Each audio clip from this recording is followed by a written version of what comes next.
Bam. There we go. I unmuted this time. Hello, everyone. Welcome back to the Monkey's Arse, which is the name of the inn in memory of Barry, the Monkey Tube. Oh yes. He's in the zoo in the sky. The big zoo in the sky. He's not dead. It's just a floating zoo. It's just, you know, it's one of those floating prisons somewhere. Don't worry about it. He's imprisoned for monkey crimes. You know, if anyone was to go to a floating prison in space, I'm proud that it is him. We're working on a breakout, but you know, those things take time. And faith and money. And you always end up in Tahiti. But hello, this is an interview. Very not done.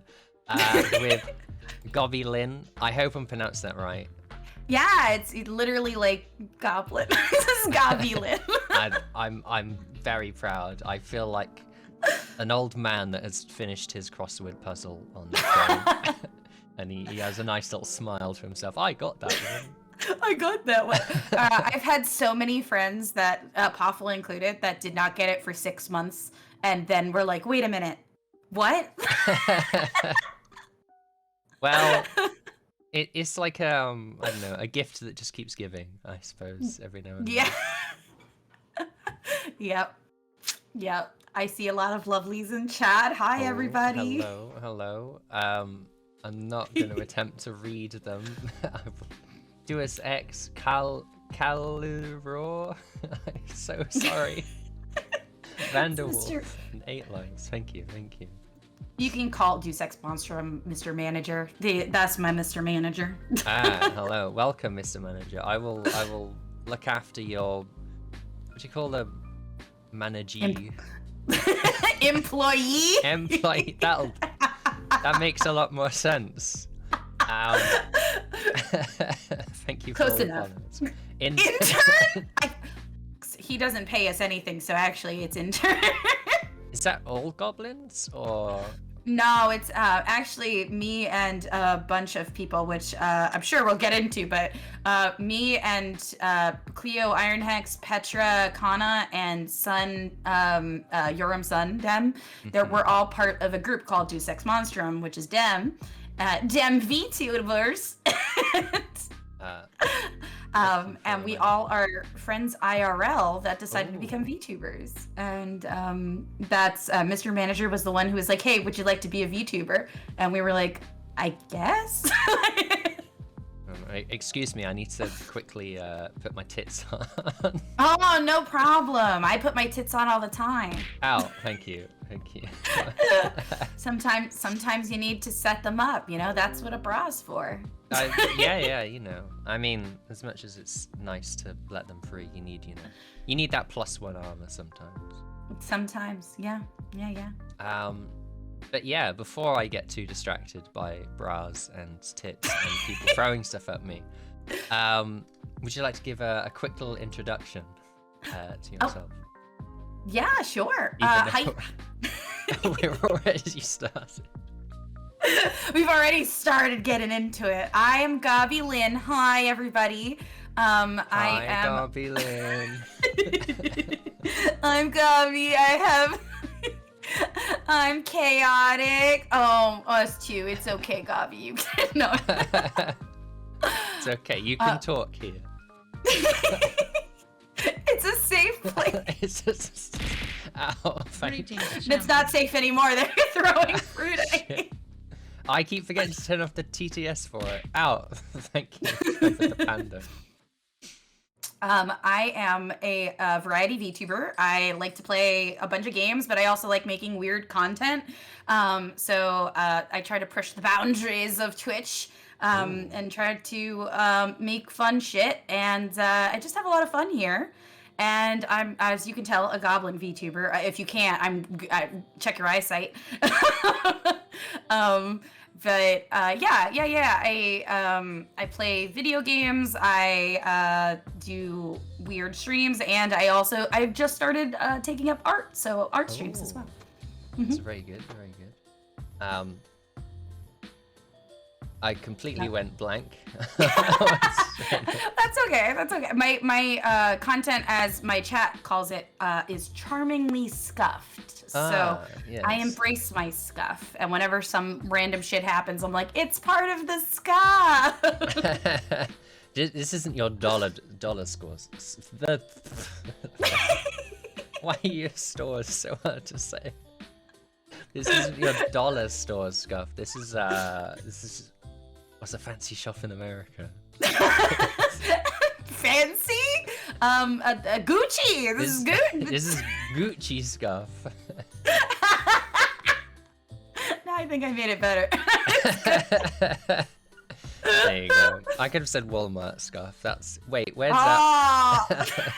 Is that higher or lower than Dollar Tree? That's much lower than that. I've only been to America. Ow, ow, ow. Callan Roar! Ow. Thank you. That's my chat. Thank you. It's only assault. It's fine. It's only assault. Oh, we got Sif as well. And Bearded Vulture, hello. You cutie, how are you?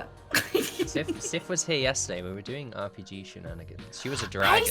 I saw that, and I know it's an interview about me, but like, could you explain that? Because it looked cool.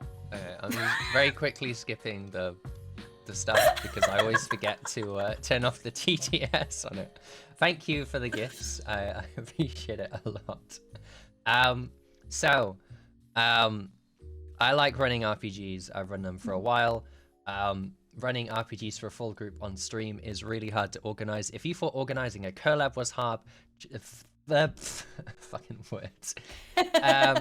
It is extra hard running planning a D&D one. So I was like, hey, how about I just get one person on to play? Because it gets a bit more intimate. I was gonna say that, yes. Yeah, you can get a bit more done. So, I've only done it with a few people, and I have a very experimental, that means shit, system that I run it in, which is just very simple. And basically, I get people on, they come up, behind the scenes, they come up with a character and any setting they want, any setting. And then we just run like a little improv-y adventure for them. That's so cool. I actually tuned into the Sif one yesterday, and I was like, oh my god! And I loved that you had like the little interactivity and stuff. I thought that was so cute. I do need to fix the interactivity a bit more, but it's Gucci scuff, so you know how it is. Yes, it's Gucci. I think after today, we're all going to be calling it Gucci scuff. I'm more into Dolce & Gabbana stuff. Yes, we just put insert brand name stuff here and then scuff afterward, and that's good enough. What's that company that Supreme? I'm more into Supreme scuff. So. Oh, Supreme scuff. Oh, you're that kind of raccoon. I see. Oh, I see. I'd like to point out I'm a bat raccoon. Oh, I'm sorry. You're that kind of bat raccoon. Thank you. Yeah, where were we? Something about. Yeah, I run a fucking RPG stream. That's one of the stuff. It's fun. It's fun. I like to. Sif is the only one to ever have a happy ending so far on them. Everyone else has either been arrested or died or stranded at sea. Did you hear that, chat? That's the best kind of recommendation I've ever heard. Yeah. We'll get like Gobbie on one day. She can, I don't know, be put in court for crimes or something. Oh man. Court drama. I've never been the murder hobo of a group, but it's never too late to start. Try everything once. Diversify your character portfolio. Yeah, I get it. But yeah, back to Gobbie. Let's talk about Gobbie. So, I suppose we should start structuring things. Sure. We'll try and contain the chaos. It'll be Dr. Octavius in Spider-Man 2, the Remy Malek version. I can't remember the quote now. It'll hold. I don't know. That was a weird analogy going into. I appreciate that you did try, so that's what matters. I tried. If anyone gets that in chat, you can have 4 gold stars. How did you discover VTubers? We're gonna rewind the clock a bit. Okay, rewind the clock. I see it in my mind's eye. I see it. Whoa. I actually found out about VTubing through Corone and Pekora and Iron Mouse back in the days before the panorama. Oh. And I would watch them, and I used to love a lot of like the very gremlin shit that Pekora got up to when she made a Gundam in fucking Minecraft and blew up other people's shit for fun. And then Corone like having streams that just abruptly ended when she spoke not English and she like went back to her native tongue. And just Iron Mouse just freaking blowing people's minds with her content and trying as hard as she could and growing and just making a career out of this after so like all of the things that she went through to get where she is today. I think it was like 4 years, I think. Yeah, crazy. Like 4 years ago, there were just a few people in her chat, and now look at her, like the biggest fucking Twitch VTuber ever. Like it's fucking inspiring. And as a goblin with a goblin with similar chaotic inclinations, I'm very, very happy for her, and that is such an inspiration to me. That when Mr. Manager came up to me and my group of friends and was like, "Hey, do you guys want to try being Monster Girl VTubers?" we all went, "Yeah, fuck it, let's go." Yeah, why not? Why not? And when I first started, I actually had like this plan because they were like, "Oh, we don't know what we're gonna do." Like it was my first time like trying to figure this out. I think there's a freaking helicopter outside right now. I apologize. I don't know. Yeah, don't worry. I ordered that. That's for close-ups. Some kind of magic aeroplane is outside. And then I started on YouTube actually. Oh. First because I wasn't sure where to go. You know, HoloLive and everybody was on there, and I wasn't sure if I wanted to stream this way. So we tested it out on YouTube first. I met a bunch of people, and some of my chat actually followed me over to Twitch a month later. And I've been here ever since. That's kind of where I got my start. And it was nice. I was like, I'm gonna be say-so. I'm gonna be so cute and adorable. And my first stream on Twitch, I broke that immediately by playing fucking Monster Prom. And my chat and I were super fucking horny the whole time. And say-so went so far out the window. They were like, and you said you were trying to be say-so. I was like, it's impossible. It's impossible. You went, I don't know how long, like, I don't know, 20 minutes. Thank you for the raid, GobbieLynne. Welcome to an interview. Welcome. Pretty sure most of us know about. Yeah, HoloLive. That seems to be, was it like late 2020? It's either HoloLive or VShojo is most people's introduction. And then they go down the rabbit hole and they end up as VTubers. That is the story. That's usually it. I knew about HoloLive, and then right when the panorama happened, when the pandemic happened, VShojo popped up, and that's kind of like when we were planning to work on our stuff, and we're like, oh fuck yeah, this is becoming a thing. Yeah, we could do this, and then kind of fall apart now, and look at us a year later. So, damn. Yeah. So I've been about a year now. Damn. This is your 1 year coming up, right? Yeah, this month is technically my 1 year on Twitch and YouTube, so I was gonna do it at the beginning of the month, like a big celebration, but I had so many friends doing cool shit that I was like, nah, wait, I don't fucking care, I'll just do like the day of, I'll have like a little one, and that's what I did. I just put it in the title and did an art stream, and then when I was like, okay, nobody's doing anything this week, it's my time, Quickly, book it in, put it in the calendar. Yeah, so so it'll be a year of streaming and lovelies and snacks and all other kind of crazy shit that Perfect. It's what they expect from you, I guess. Yeah. So did you do anything else before VTubing, or is it sort of your first So I have been so many jobs before, and I have had so many jobs. I have been a librarian. I have been I've scooped ice cream. I have waited tables. I have done a bunch of shit.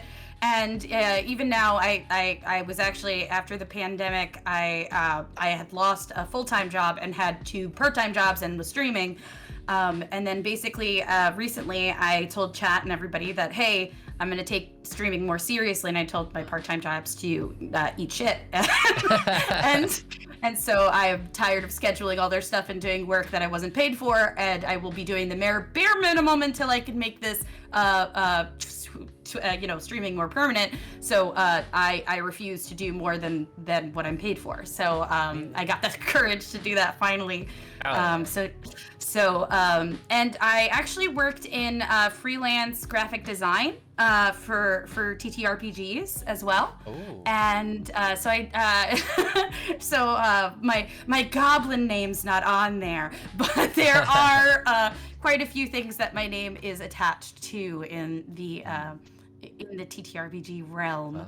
And I have done voiceover work as well, but and only a little bit of streaming for like different types of TTRPGs, but like never like yes, I'm going to sit down and do this as a consistent thing. Nothing like that. Usually with a group I did it. So so now it's oh my god, I can't even imagine the time before this. Now I know what to do. Like before I was like, this is too overwhelming. But yeah, that's what I was doing before it. Anyway. A goblin of many talents, or experiences and talents. It's pretty good. And then you mentioned Mr. Manager came to you with the idea of VTubing. Yeah. Mr. Manager was a big fan of most VTubers. He had watched like so many different ones, and I'd been. And Mr. Manager's our DM most times. He's the forever DM, as you would call him. Classic. So our D&D group was together. Me, Petra, the Sun, and Cleo. We all were like hanging out. And one day, Mr. Manager was like, hey, I think you guys would be really good at this. You know, like you guys really know how to make a character and really like have fun with it. And I think you guys are funny, and I think this would be fine. And since I had a little bit of like expertise, like with TV and radio, I've worked at radio stations too before and stuff like that. I was like, oh, okay, I can try to help. I can do that. I've worked as a cameraman before, but this whole technology is like so out of my realm. I was like, this is an art thing. I'm not an artist. You've got to. There's so much. It's the new cutting edge of entertainment that we're on right here. Exactly. I was like, I don't know. I don't fucking know what this is. he showed me all this stuff, and I was like, what the fuck? Like, what are you trying to make me do? What would I be? GobbieLynne or some shit? And he was like, oh my god, that's amazing. That's exactly who you'd be. And I was like, god damn. Is that the origin story? Right? Exactly it. It's perfect. I love it. And we called, like, I was GobbieLynne on the first Inception, and then I told Yoram's son, just Sun, hey, we went to Sun, be like, hey, you're an artist, do you want to try doing this? And Sun was like, I've already sketched out a bunch of shit. And we were like, oh, okay. That's artist for you. It's like, oh yeah, I've already got like a full design document for you. Yeah. And he like Sun is such a freaking master of like pulling art out of his ass.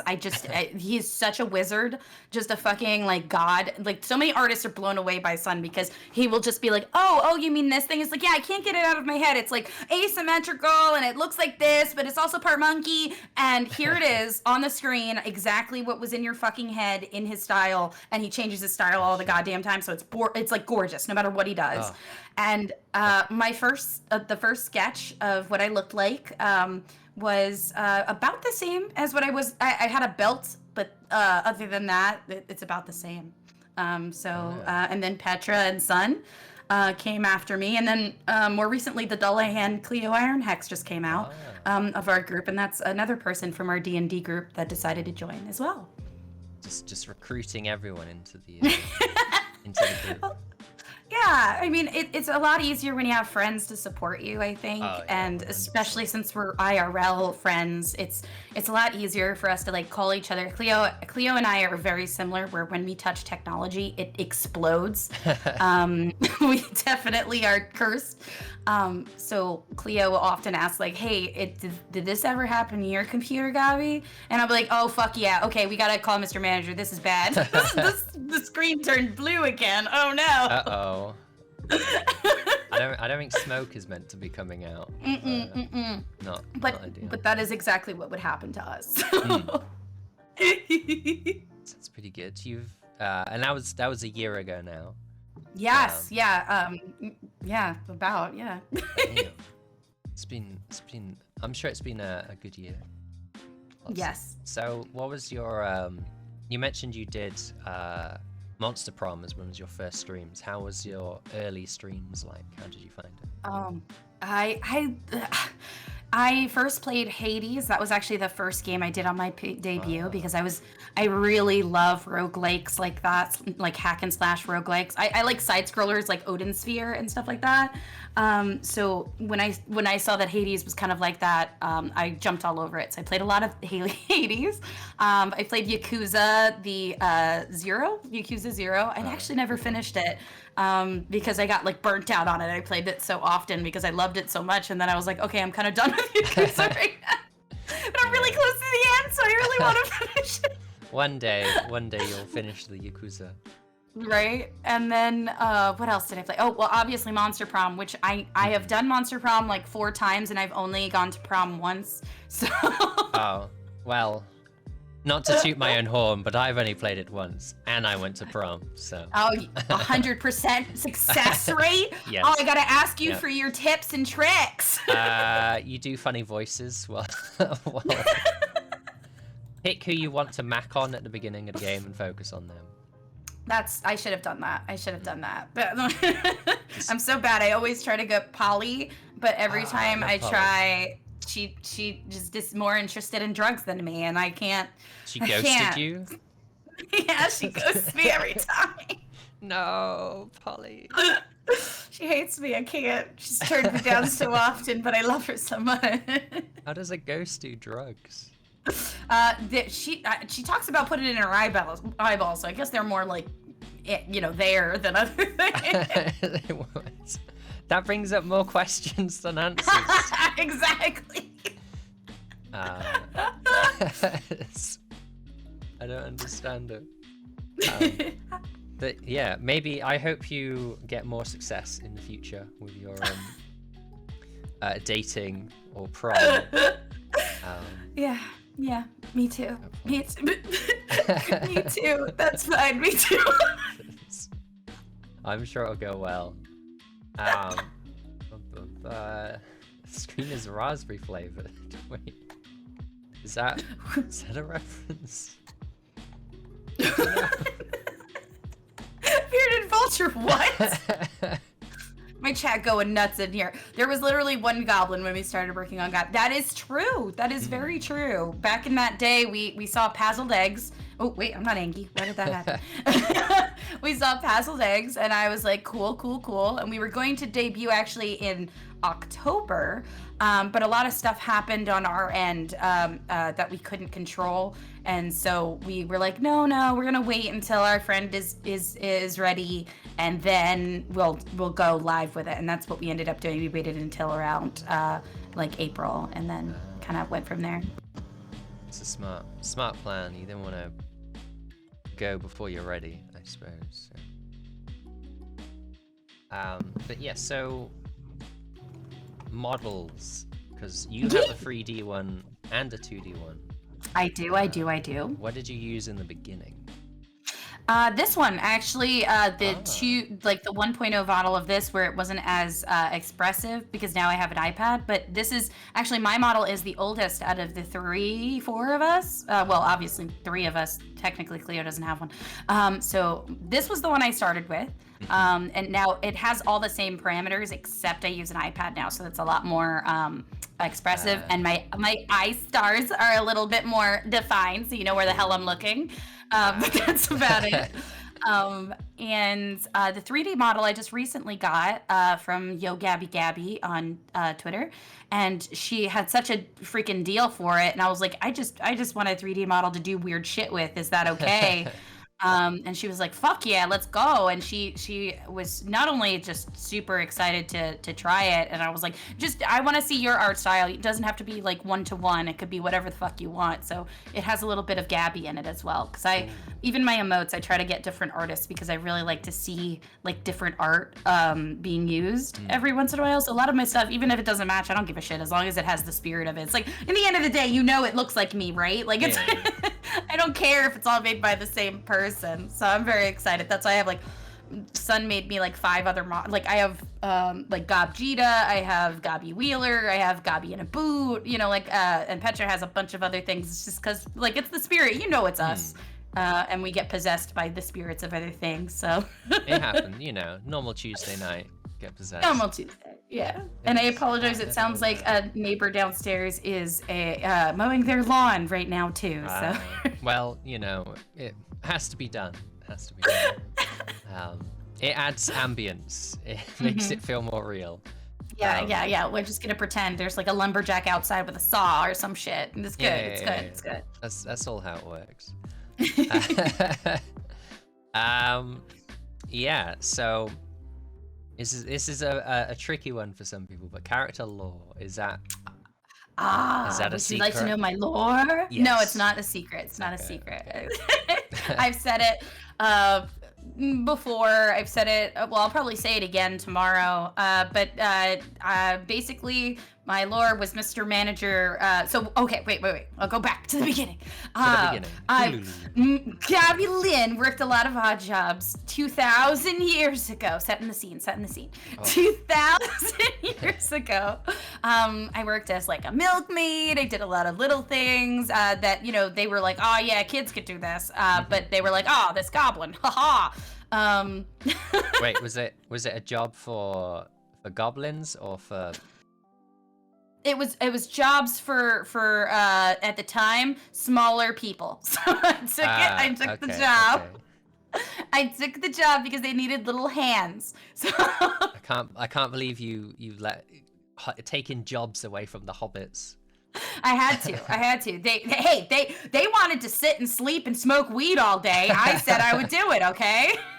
A goblin's gotta do what a goblin's gotta do. Yeah, exactly. So I went the tiny minds. Exactly. So one day I was doing my job, like doing my milkmaid job, doing my cool shit. I was a rat catcher once. I have a picture of me as a rat catcher. I just have to find it.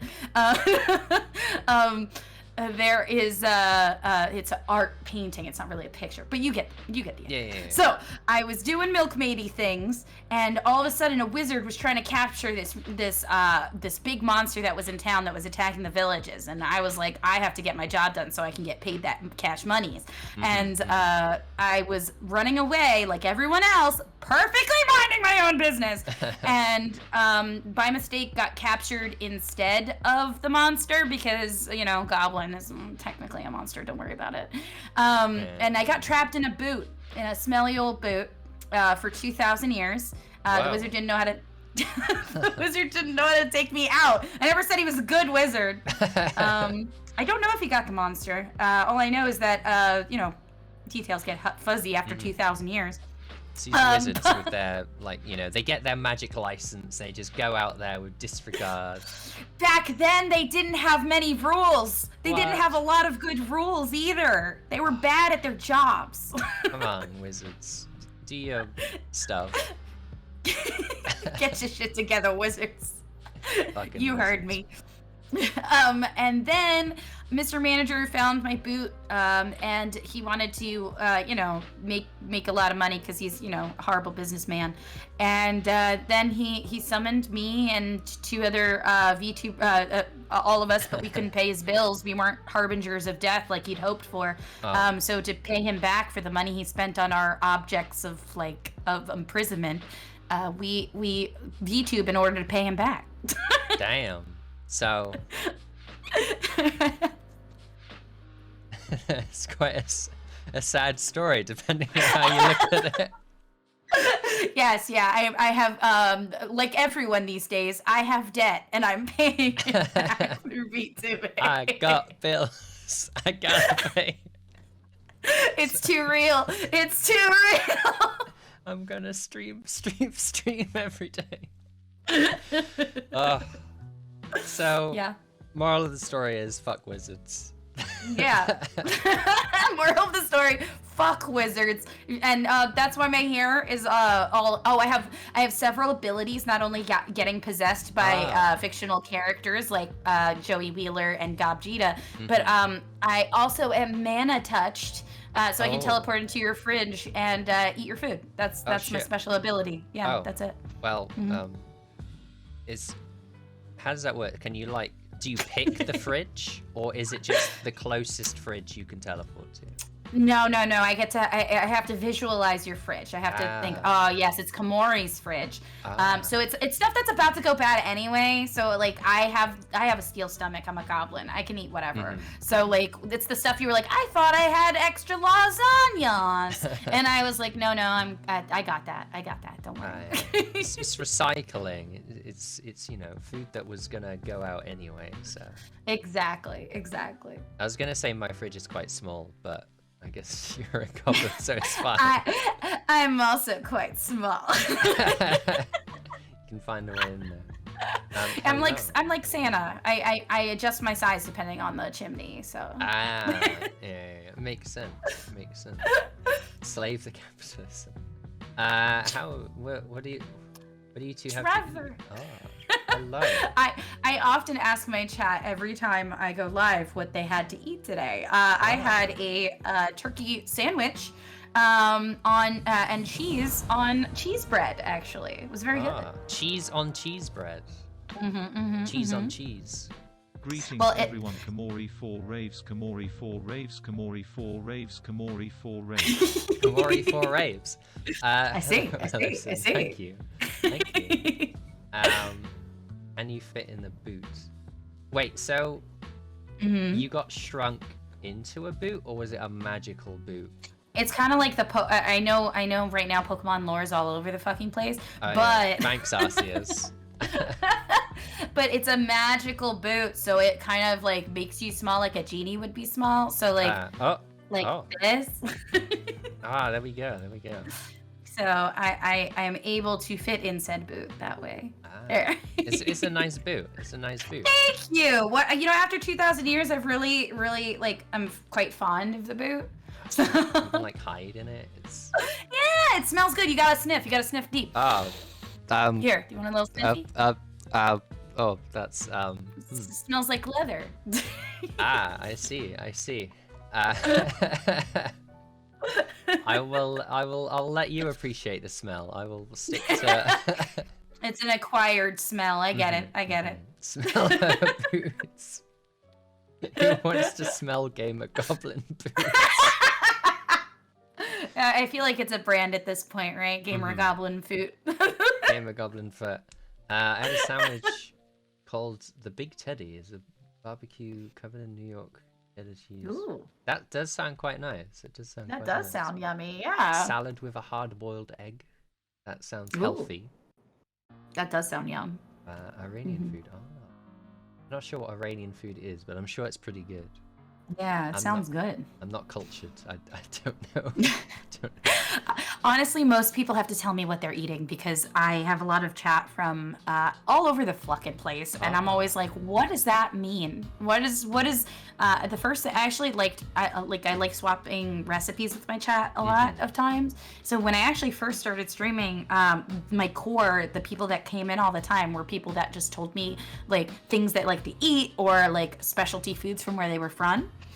So one of my chatters that has been there the longest, Shuri, he was there from YouTube all the way to now, and he comes when he can. He is from, oh my God, where was he from? Is it Amsterdam? No, he's from somewhere.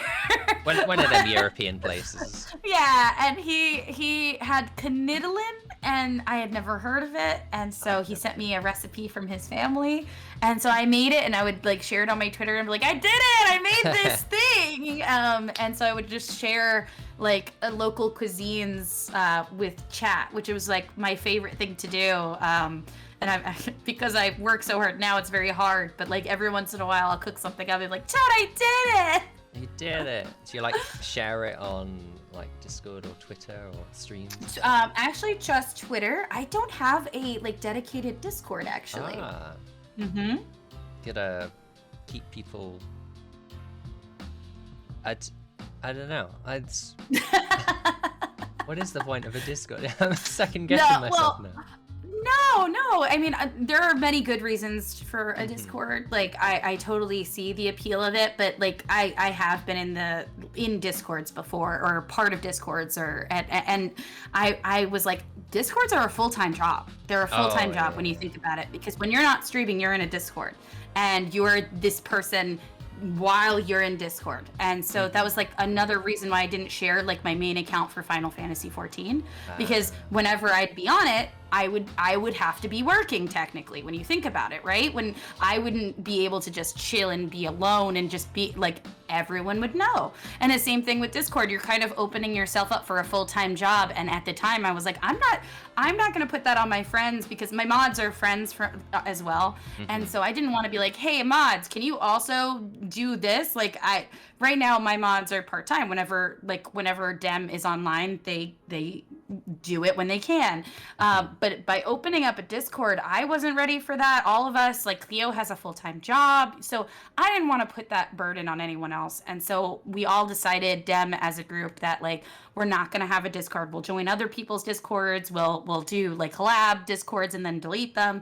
But like having our own dedicated one, if we didn't put 100% into it, it would be a disservice to the chat to not have our full attention. And that way we wouldn't technically be able to take a break, because we would always be hanging out and doing all these things. And knowing me, I would put so much time and effort to talk to people.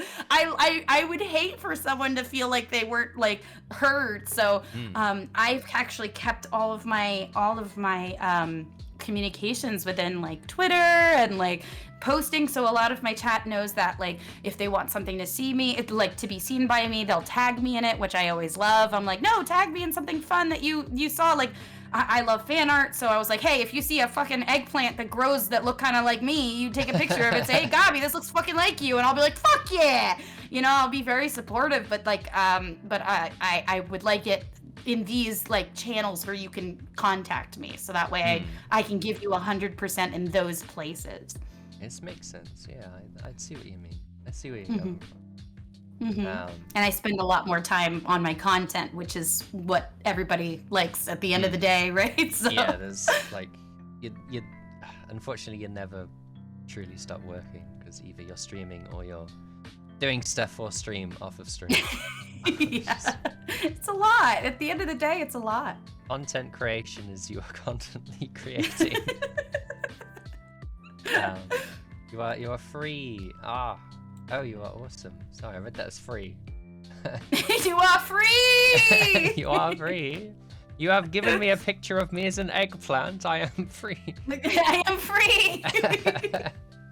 That's all I've ever wanted. Actually, the one thing I asked for, like I was like, hey, you could do whatever. You could make fan art of whatever you want. You want to slap macaroni art on a piece of paper of me and send it to me? I'll be fucking jazzed.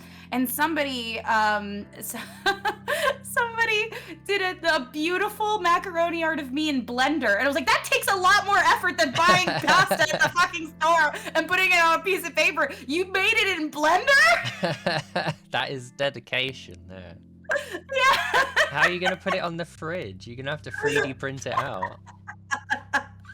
Oh, thank God my fridge is digital for all of my chat to see, so that's good. Yeah, I like posting my fan art as my profile picture on Twitter.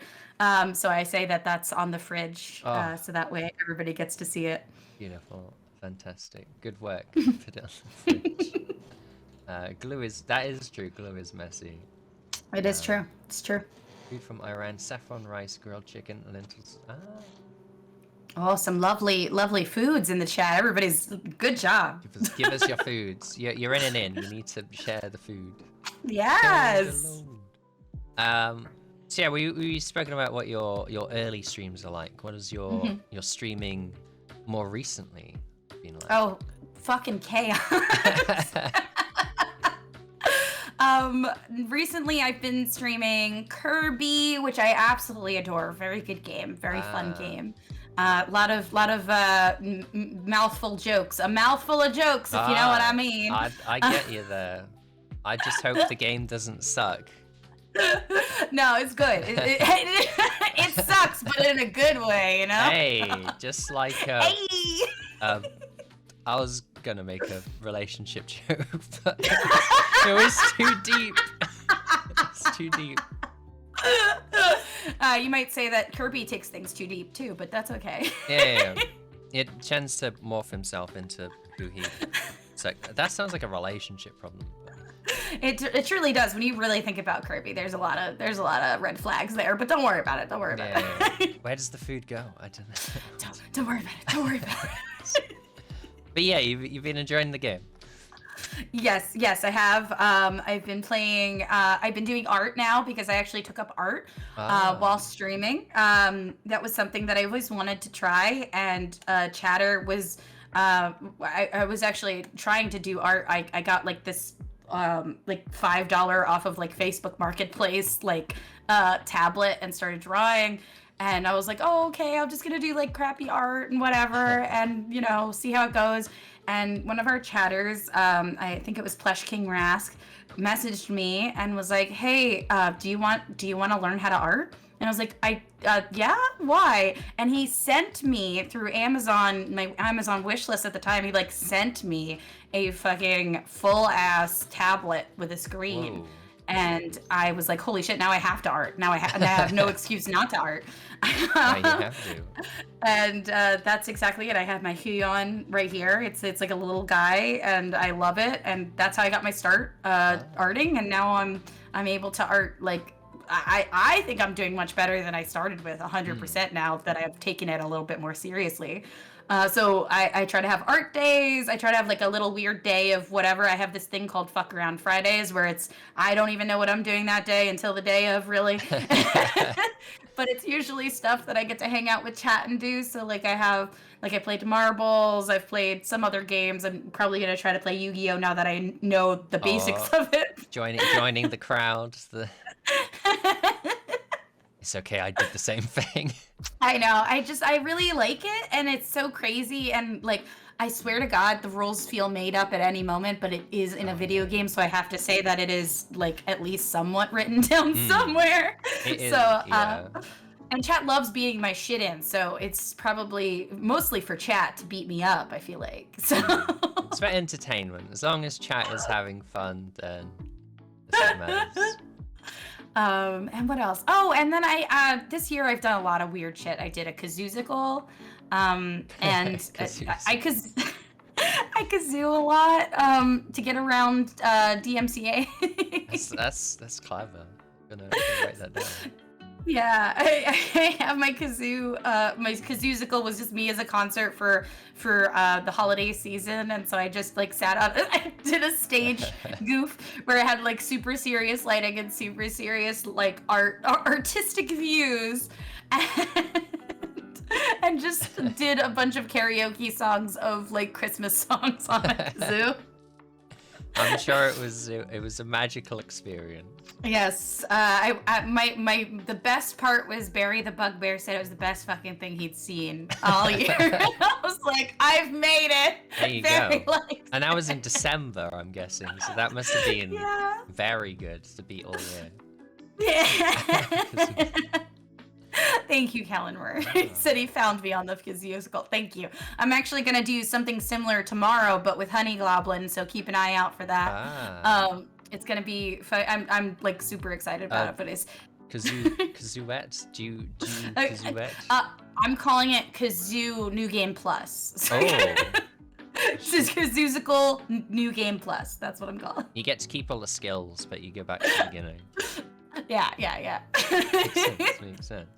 I've also done a dating sim with all of them where chat could try to date us, and they had to go through a bunch of different things. So we made a whole dating sim for chat to do. I've done a ASMR teleprompter where my fellow Dembers were typing up shit I had to say in ASMR, and they knew my props and everything like that. And then they basically made me eat a whole orange live on stream. So yeah, that's a thing. A whole orange. A whole orange. Damn. That's now I'm thinking of the fucking citrusy meme. The first VTuber, the orange. No, he's not a fucking VTuber. I'm not gonna go into that, or I'll go on a half an hour rant. To try and sum it up, he is not a... I'm so ready. Yeah, go ahead. He doesn't have a model that reacts live. He's not a VTuber. You might say he's a PNG tuber. Ow. Welcome, James. Is that James Dusk? I hope. Hell yeah, I should look somewhere else. Yeah, James Dusk. Thank you. Welcome to the guild. I'll send you on your first adventure soon. Oh my god. Fucking annoying orange. He's not a VTuber. He's not. I didn't know that it would set you off. I'm sorry. Alright, it's fine. As long as you don't bring up Grey Jedi like Poffle. Oh my god. First VTuber was the burning... Okay, I'll accept the burning bush as a VTuber. The burning bush is... Can't be a VTuber, not virtual. So... It's not virtual. It would be a B-tuber. Bush tuber. Obviously. I found the raccoon fighter.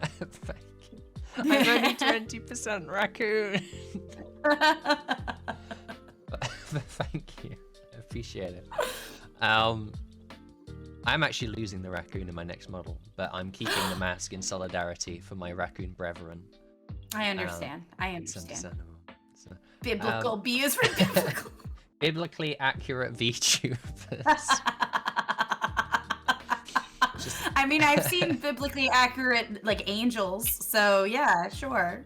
I mean, I feel like people are being a bit too samey with all those biblically accurate stuff. Be a bit more creative with them.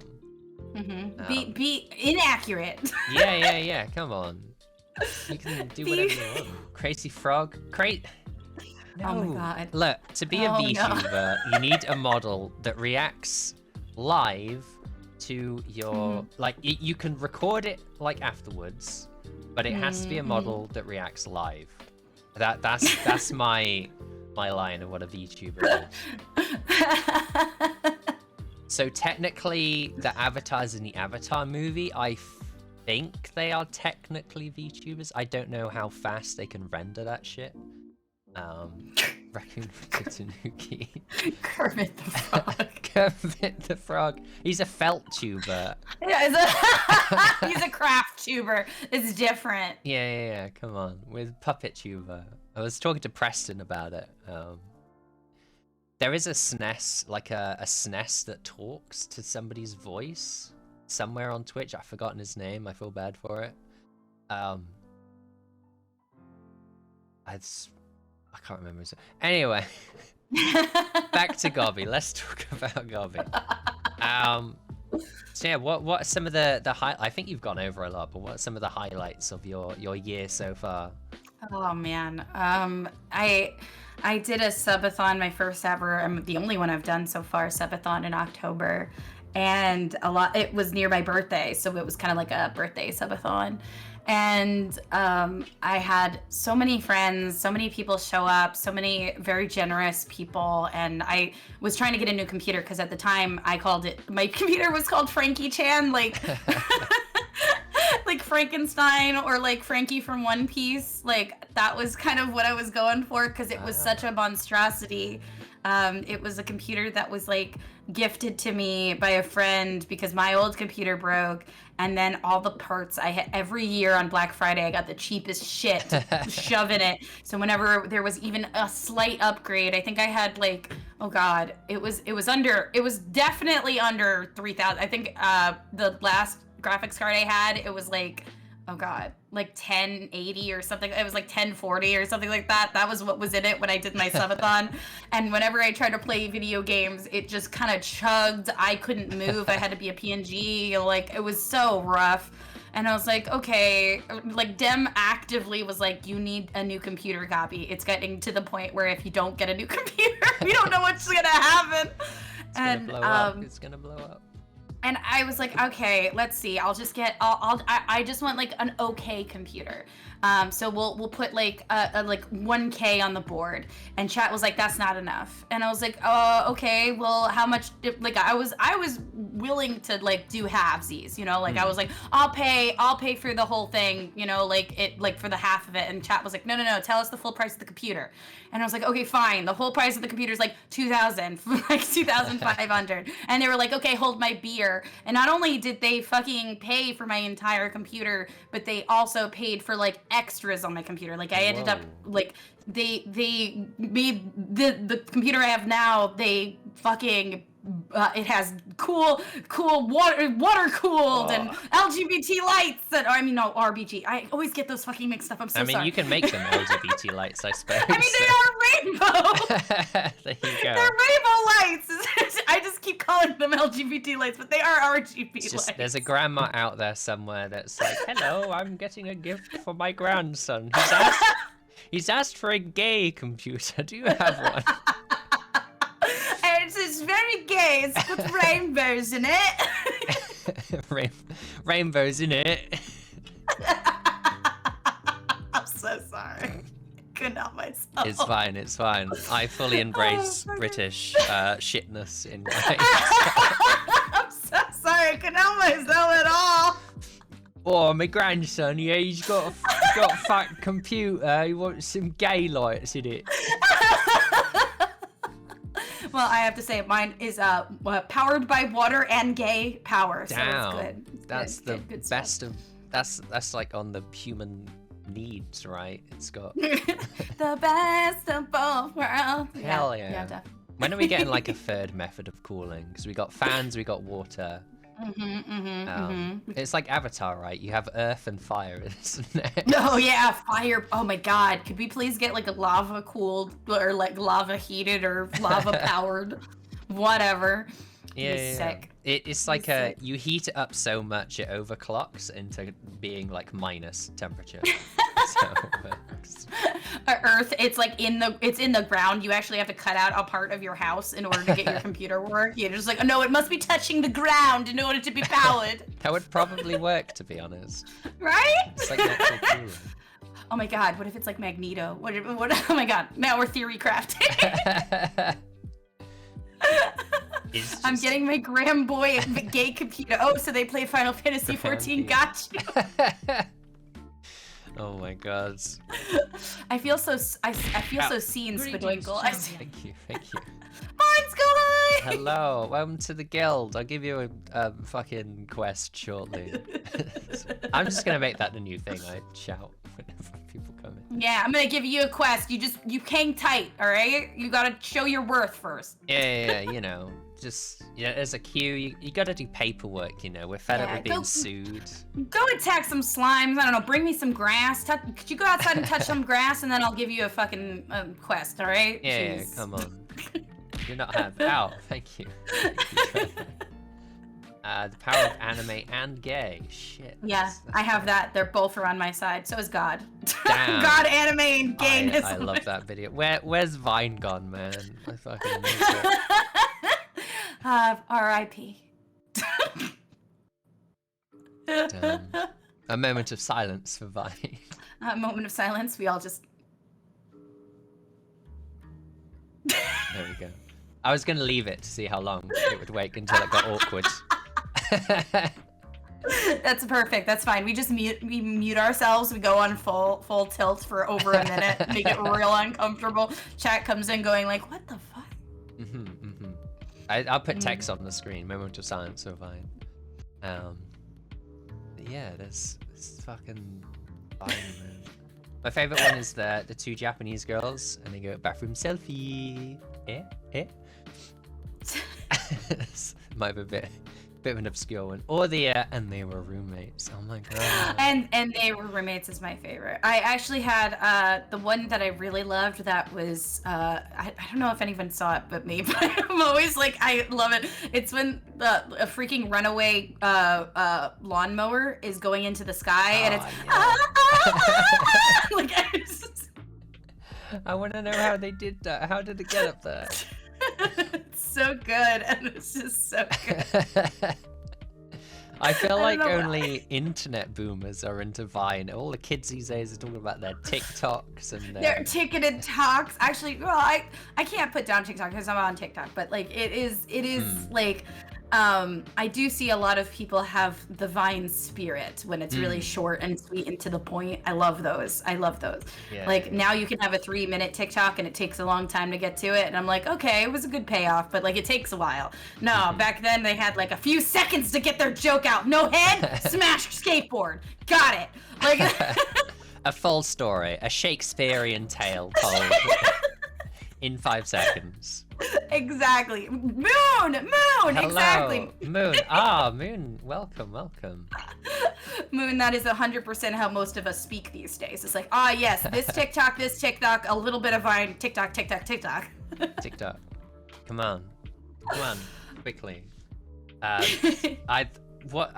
is the like? Do teachers have to keep up with this stuff to like be able to identify with their students? Or do they just let it go and just whatever? I think some would and some wouldn't, because some things on TikTok are very like not appropriate to just go up to your students and be like, yes, I've heard the suck dick in order to give you CPR song. Like I don't think that's exactly what they're looking for. Damn, miss, that homework was bussin' for real. Hello, students. Hope you like your bussin' homework. That I'm totally education pilled right now. I'm going tutor core. You grade the papers and somebody gets a 69 and you put a little nice next to it. I'm pretty sure teachers would just refuse to give 69. Wait, yeah, no. We heard nothing. What was it? What was the question? What was it? A 69 mark on a If you are a teacher, please do not give 69 to your students. Thank you. Yeah, please and thank you. Thank you. Please consult your local law. I don't know if it's been officially announced yet, but I might be interviewing Moonbitch next week. What? Moon? Oh, I'm gonna watch that. Hang on, let me double check. Is it next week or the week after? What is time and space? It's fine. Oh no, it's the week after. Sorry, I do apologize. It's the week after. No, it's cool. The Moonbitch? The Moon? Yeah, you know. Not the Majora's Mask one, but she's so cool and so talented and so wonderful. I little love. I love Moon stuff, and I love if you love Mix It Up Bot. The queen of Mix It Up is Moonbitch. So if you have any questions, she's your girl. She's your girl. I'll make a note to just make the whole 2-hour interview advice on the Mix It Up bot. Yes, and how do you do this one thing? Okay, give us the tutorial now. Okay, so I need to click install. Okay. Okay. We're gonna wait 10 minutes. Oh, we got Tome here as well. Oh. Tome! We got everyone mixed up tutorial. That would mix up your content a bit, so. Let's go and. Oh. I've got a cough. It won't go away. Fuck off, cough. I'm the same way. The allergies with all of this like storming shit, it's been all over the place. I'm doing good. What's up? I'm doing good. I'm actually like warming myself up. Yeah. So I'm just about to click go live. Are you ready? Yeah, right now. Right now. Yeah? Okay. No. Oh no, my nail polish is flaking off. Oh, that's the worst. I'm so sorry. My power, it's fading. I'm actually pretty low power at the moment. They cut off my fringe, and I will never forgive them for it. Oh no. I told them, look, I'm growing my hair out. Do not cut it off. And what's the first thing they do? They get the fucking razor. They just cut it. I actually recently recolored my hair. That's why it's so vibrant. Oh. It's purple and pink and blue, right. So it matches all around. There we go. Perfect for a nighttime camouflage. I think. I don't know. I think that's what ninjas wore. It was like either brown or dark blue. Oh yeah, to match in. It's if you ever watched. Oh no, I was gonna make a. No, I was gonna make a Neo Yokio like the reference. So don't worry about it. Let's keep going. One day I'll watch that. Wait, that's the Jaden Smith one, right? Yes. Okay. Yes. It's very funny. I'll have to. Jaden Smith is, he's a treasure in his own right. Oh my! It makes fun of so many anime tropes and so many things, and there's just like one line that just tickles me so bad. It's like he's wearing like this whole episode is about him like wearing like a black suit, but they're like that's midnight blue, and he's like it's not midnight blue, it's black. And so later in the episode, he's like against a dark sky, and he jumps in the air, and they were like, "I see you, bitch! You're wearing a black suit against a midnight blue sky, and it's sparkling." And I just, every time someone says shit like that, that whole sentence gets stuck in my head and I can't get it out. I see you. It's just so out of nowhere and I love it so much. There we go, chat. If you're going on a stealth mission, please wear the appropriate attire. Don't.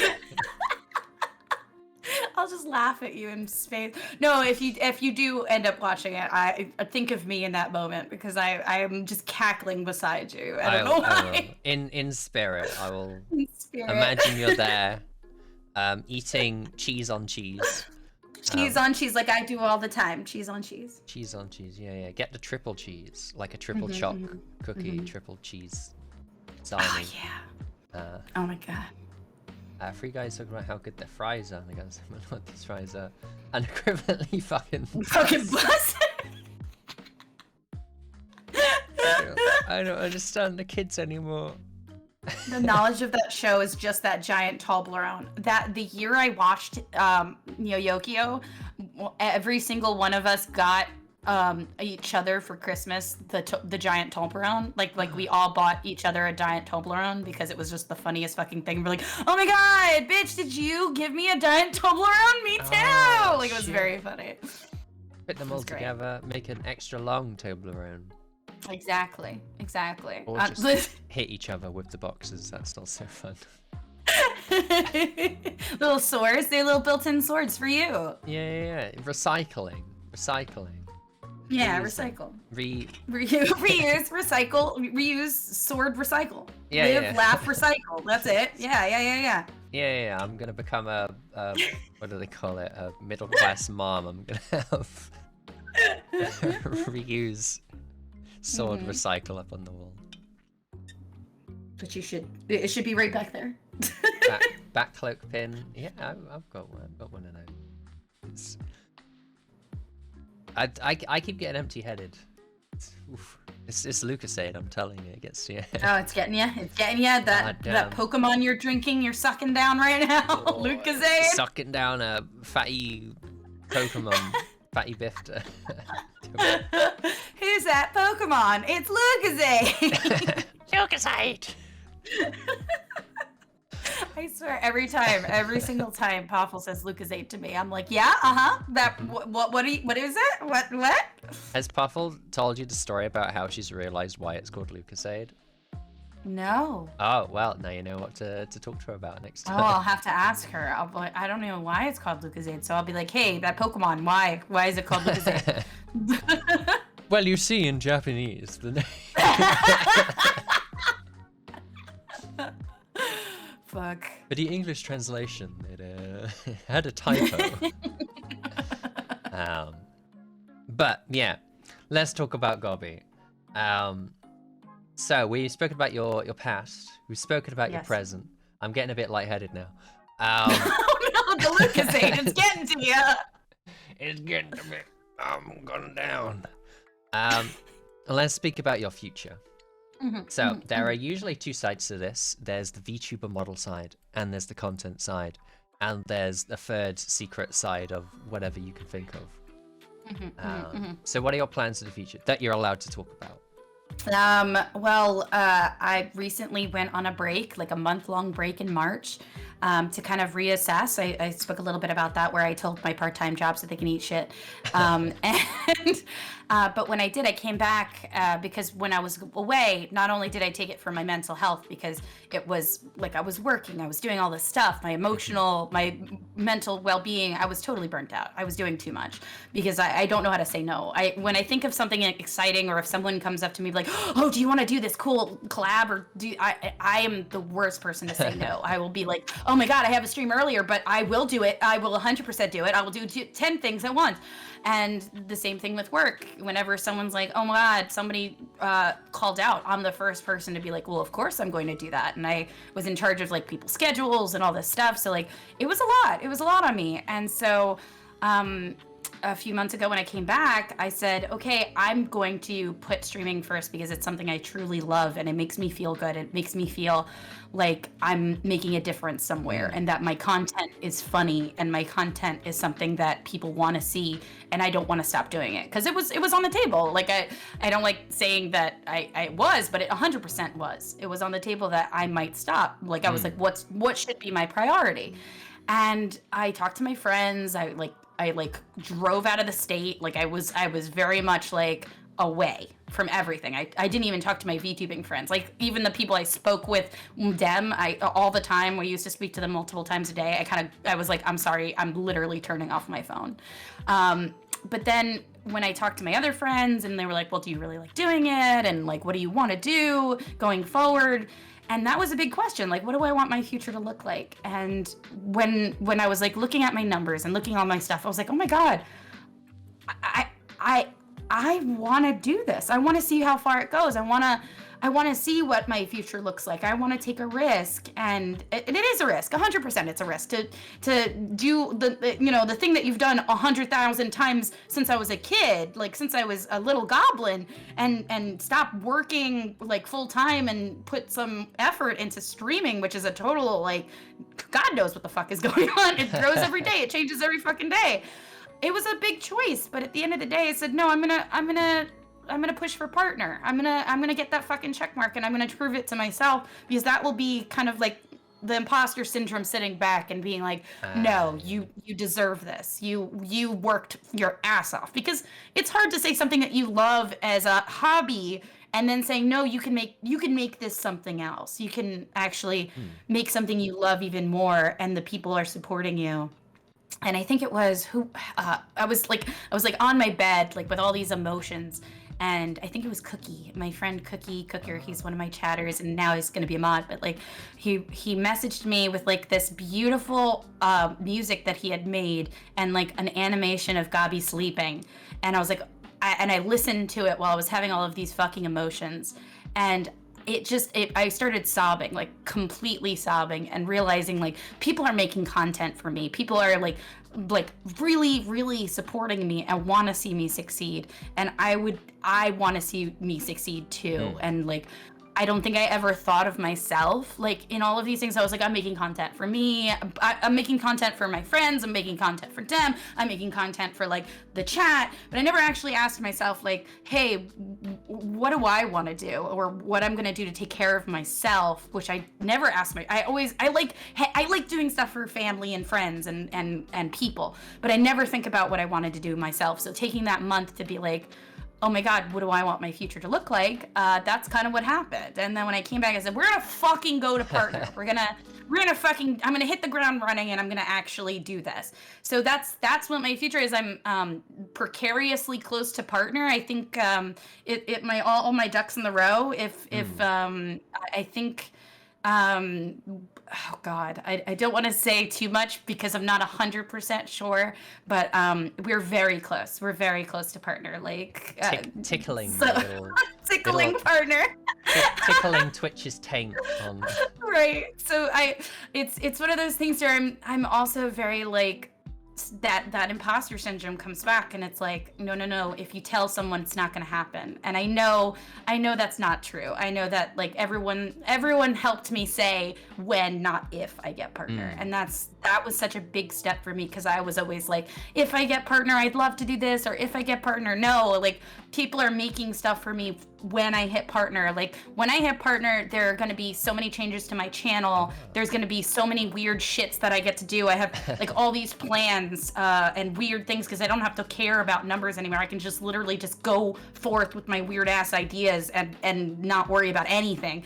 And I there's like a Pokemon tournament that I can't talk too much about, but it is basically not just all about the battles. It's going to be a lot of like really weird shit and like commercials and like commentary and stuff. I have Cleo's debut, which we're gonna comment over wrestling. So we made a bunch of VTubers in like WWE, and we're gonna like shot call them fighting each other. I love those. And like it's all this weird shit that I've always wanted to do, but like I was like, okay, for the next few, like, first I'm gonna hit partner, and then you guys are gonna see my fucking channel just do the weird fucking Germa ass shit that I've always wanted to do with it. So that's my future. I have my tomorrow is my 1 year anniversary, and so I'm gonna show some sneaky peekies of what's gonna happen. I have like a lot of updates. I am gonna update myself, which is gonna happen soon. We're working on that. So I'm gonna have a redesign and like when partner hits, it's gonna be a visible change as well. It's not just gonna be like a number check mark thing. It's gonna be oh no, all of this stuff is happening because of the support I've received. Like, I feel like a lot of stuff that like pushed me to be my channel the way it is, like the crazy shit that I get to do, is because people were like, that was fucking funny, and I was like, it was, wasn't it? Like, it was weird. And like when I did Tony Hawk ASMR a few weeks back, like a lot of people were like, oh God, ASMR, I'm not sure. And I was like, just try it, please. And then when they came in and they watched the whole thing, they were like, I was not expecting, I don't know what I was expecting, but it was refreshing to see that it wasn't what I thought it was gonna be. And I was like, thank you. Like, that is the best compliment in the world to me, is that like, they're like, no one's doing the weird fucking shit you're doing. And that's such a win. That's such a fucking win. You're gonna go full Gobbie mode. Yeah. So yeah, that's kind of my future, is that like after it, that partner is just a stepping stone. It's not a goal. It's like once I hit it, it is a goal, but like it's not the end point of the goal. It's like part one. Only the beginning. Like, yeah. Okay, you made it to the end game. Now you have to do the whole like MMO end game stuff. Yes, it's like the patchy DLC kind of shit. Like, I have to. You haven't gotten there, I promise. So I'm very excited. I have so many plans, and I don't think I could have done it without the help of my friends, like Puffle and Hasher and Little Miss Hound Fino. Piss Gang. Piss Gang! Honey, and like just the people I've met, Gary, fucking Jummy, like all of these lovely people that like when I met we just clicked and we all just kind of like Poffle rated me randomly one day, and I remember she just was like, oh, I saw you in my recommends and you were playing Zelda, so fuck yeah. And I would hang out in her chat and she'd hang out in my chat, and that was just like how we started. And I love those interactions, and I can't wait like to keep doing that with this community, because I feel like even more so I love this community, and that's what I want. Like I want to keep doing is like meeting new VTubers, trying new things, and like making my channel push those boundaries. I think it. Ow. Hello, welcome, Spadoinkle? I love Spadoinkle. Hello, welcome. I'll give you a quest at some point. Welcome to the guild. But yeah, I feel like almost every single interview this topic comes up of the VTuber community is like so well connected. Like I imagine if you're one of those flesh tubers, like I do feel a bit sorry for them, because like it just doesn't seem as connected as VTubers.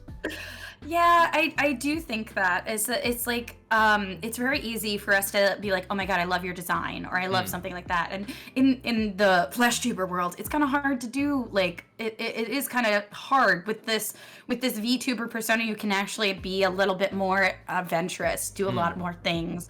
And I am like an extroverted person, but introverted when I'm talking online. Like I'm very much like a very like I'm introverted, extroverted kind of a person. So for me, talking to other people and being like, hey, would you like to collab? It takes me a long time to press that fucking send button, even though I'm a very, very loud, very outgoing person. So I totally understand like being a person. So it still hurts. It still hurts me in the chest. So I really, really put a lot of stake into people that have the balls to do it whenever it happens. I'm like, God, that must have taken so much to ask these questions, and I'm so fucking proud of you. And I think we have a little bit of extra things because we're built in saying, hey, I really like that shield and that cool bat brooch you have there. You know, it's a little easier to kind of find a common ground, I think. It's sort of like I think Steez, that's it. I keep calling him Steezy. Steez nuts, yeah. Steez nuts, yeah. Hello. Well, no worries, Callan Roll. Thank you for coming. Love you, Callan Roll. Bye. T-dubs, hi! Like werewolves, you get one bite. Maybe. I haven't looked into the vampire. I think that's what they're talking about, vampire lore. I've had so much vampire content recently. V-Rising, the Vampire Survivings. Vampire Fortnite. All over, yeah. There's Kirby's technically a vampire. He does do suck, so it's true. Lost track of what I was going to say now. I'm so sorry. Steez was talking about how in the last interview, which you could, oh wait, no, I haven't uploaded it, never mind. I do have my other interviews on YouTube. There you go, self-plug. It's still in your VODs. FYI, you guys can see it on the VODs. Yeah, oh yeah, there you go. Yeah, Steez was talking about how like you have something you can talk about immediately with people, with VTubers. Whereas with normal people, you could be like, oh, I like your hat. Normal VTubers? Normal streamers, I guess, like, I don't know. Or I like your, like, it's just making me more depressed thinking of that. I like your vibe. I like your vibes. I love your, yeah, it's, I don't want to feel like I'm talking down about you have a beautiful dog in your background. Yes. I saw.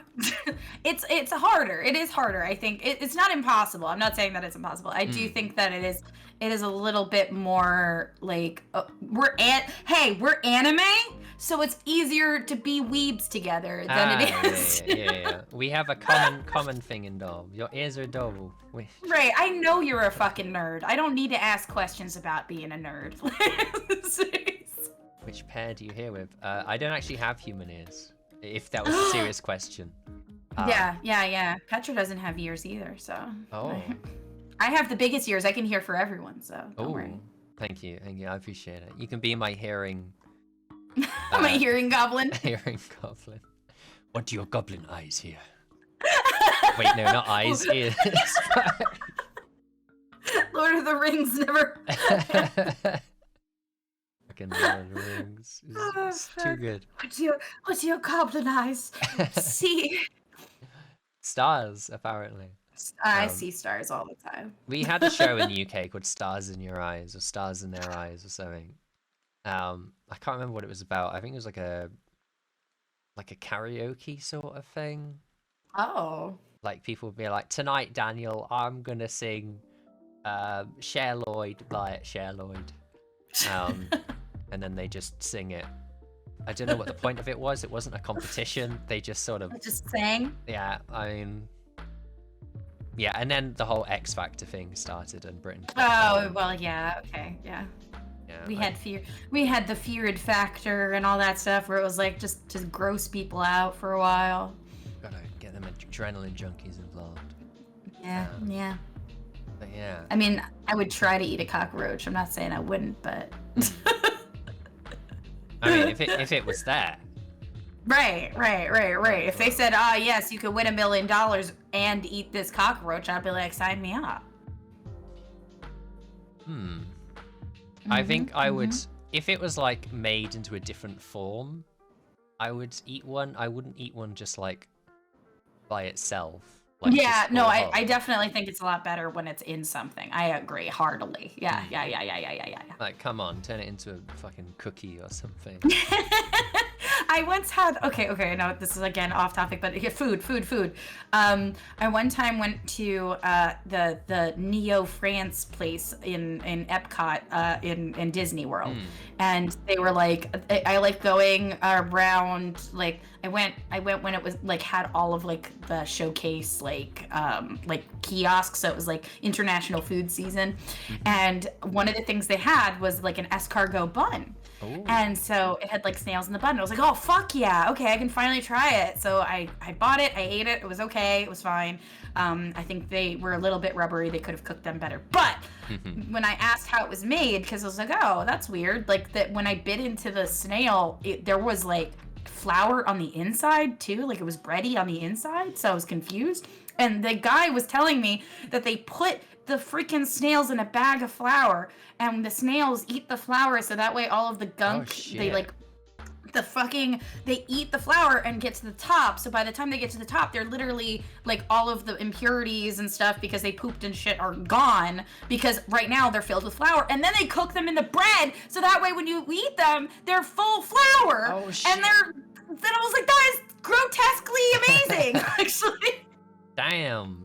Leave it to the French to come up with that. I was like, what?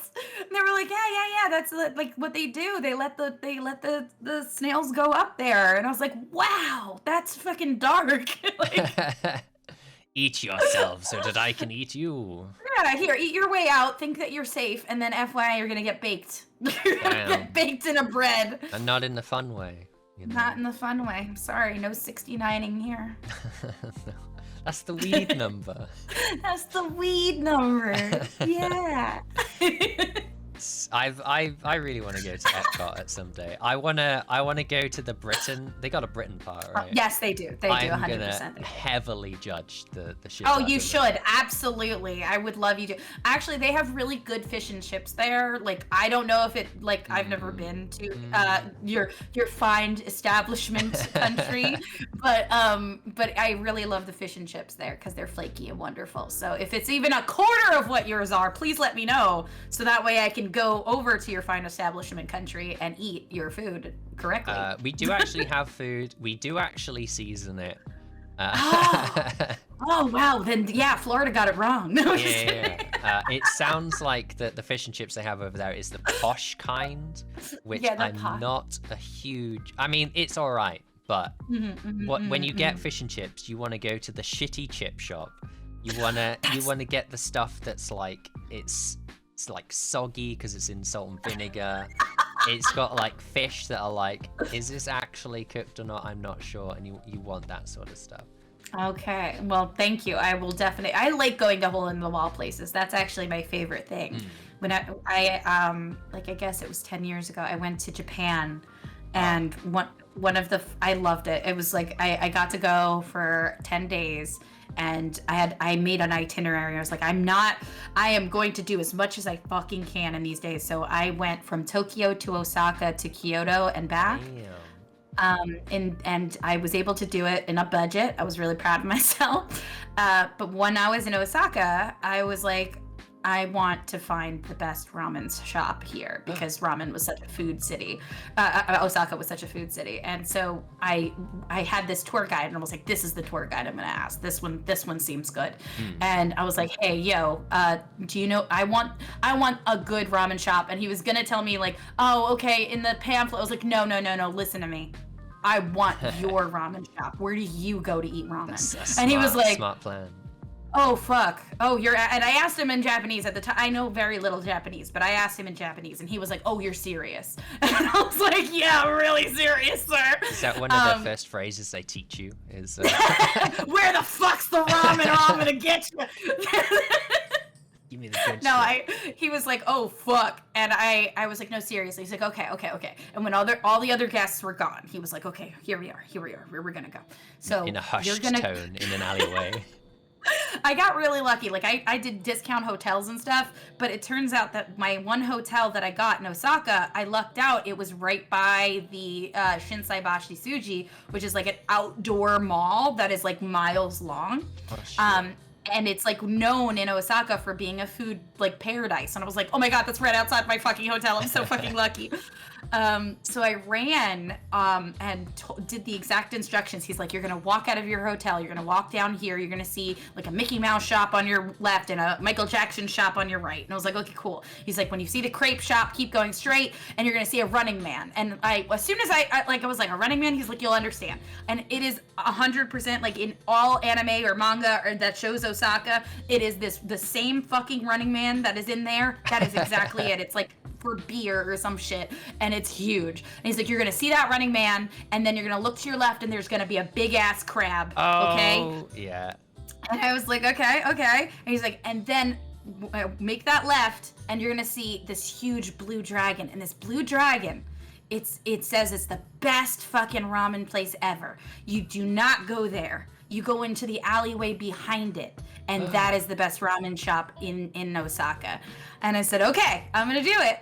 And so I followed it. I followed the instructions, and I was thinking, oh, okay, there's a little hole in the wall place behind that shop. No, turns out every alleyway was interconnected with the same back restaurant. So it was like every alleyway had like a little table, and they had like a chef to like run between the alleyways to get to your table. So so it was like this really cool, like you wouldn't see it unless you're looking for a place that was like interconnected alleyways with these two chefs cooking ramen.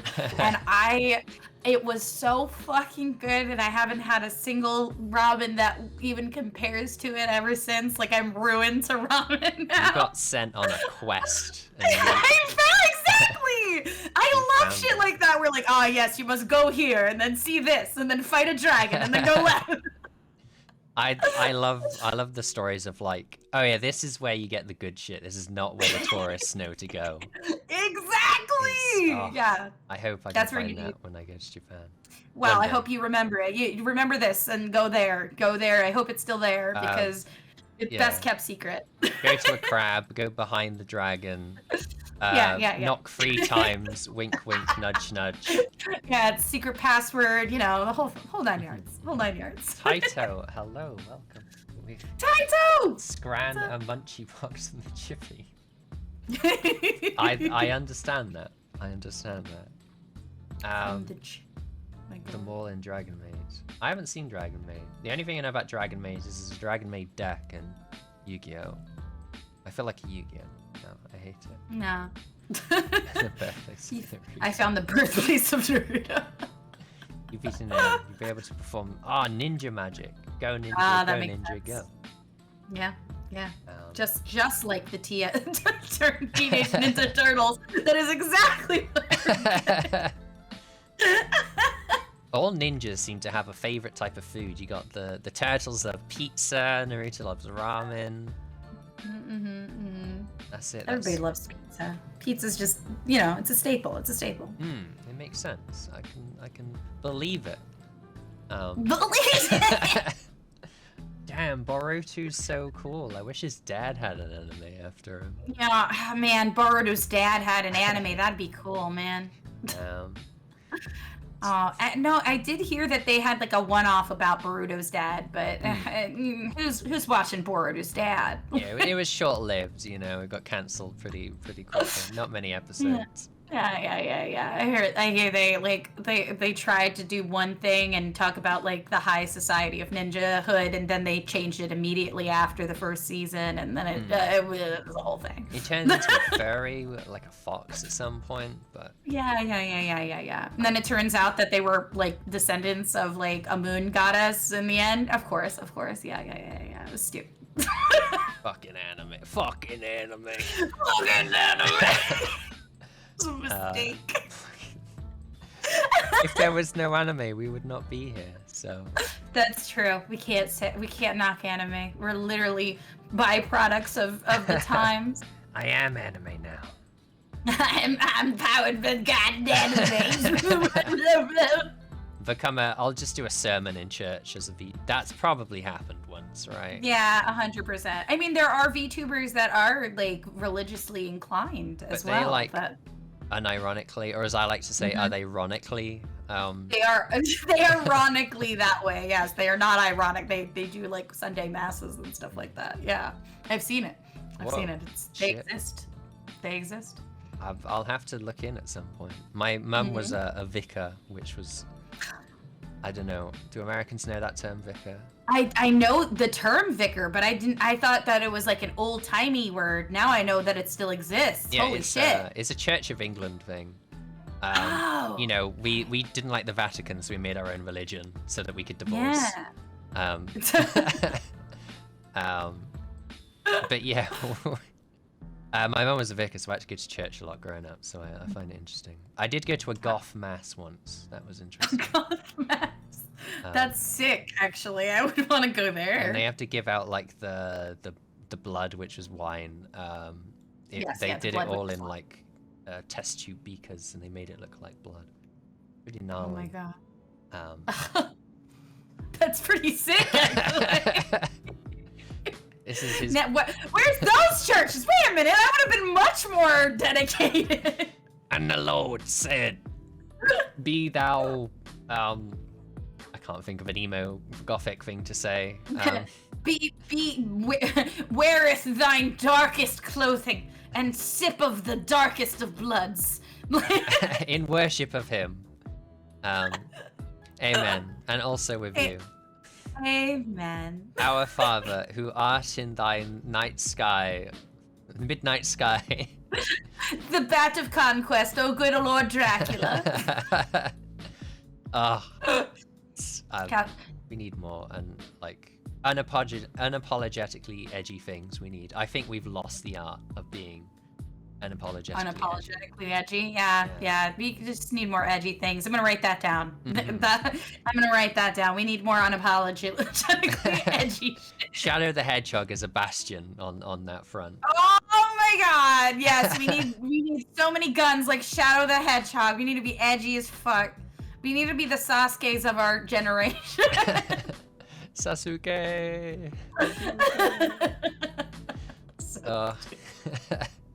Naruto, he's really cool. Oh, what is it? Sakura, the beautiful. The beautiful. Never be Sasuke. What? Yeah, I know. I know. I became a VTuber. Why did you collab with all of them? To test my power. I did an Among Us collab and I killed them all. Oh my god. I will do I did an Among Us collab and lost my whole family. Oh my. He a punk. Now he does Apex Legends streams and doesn't say anything. Whatever that stereotype is about not all hashtag not all Apex streamers, but that's funny. Tell my chat often, like, they're like, oh, what about these games that you don't play on stream? And I was like, well, I have some games that are just for me, like off-stream games. And they were like, why specifically these games? And I was like, oh, okay, because like Mass Effect and Dragon Age and like Horizon Zero Dawn, I play them like a goddamn serial killer. Like, excuse me? And I was like, like those gamers that don't speak. Like, I just grunt at the screen because I'm so into it. Like you hear. Wait. Let me get my controller really quickly so I can reenact. There, you hear. Like, that's all you hear. It's your primal form. Yeah. Right, that's my primal. You don't get my primal form. I'm sorry. It's not content. And they were like, we'd watch it. I was like, no, you wouldn't. You would watch it for 5 seconds. So that might be something down the line that I put together as like gamer mode where they can like proc it so I can show them my primal form every once in a while. Do it as like a private stream. It's private. It's what I do in here is private. Me make bad choice. Punch the journalist in Mass Effect. That was a good choice, I'll have you know. I had so many Paragon points, so that way I could punch that bitch so hard. It's the Annie, yeah. It's that was a good game. Mass Effect, am I right? Yeah. And their choice of making very important lore into DLC you have to play. I've spoken about it before. I have a rant about it now that they fucked me so many times at this point, but I'm willing to give them a chance with the new Dragon Age BioWare right now. I'm willing to let them you're giving them a lot of trust through that one. I don't. I have no trust. I'm literally I have zero trust here. I'm just so tired of them fucking with me. I'm just like letting it happen at this point. Have they done anything good in the past decade?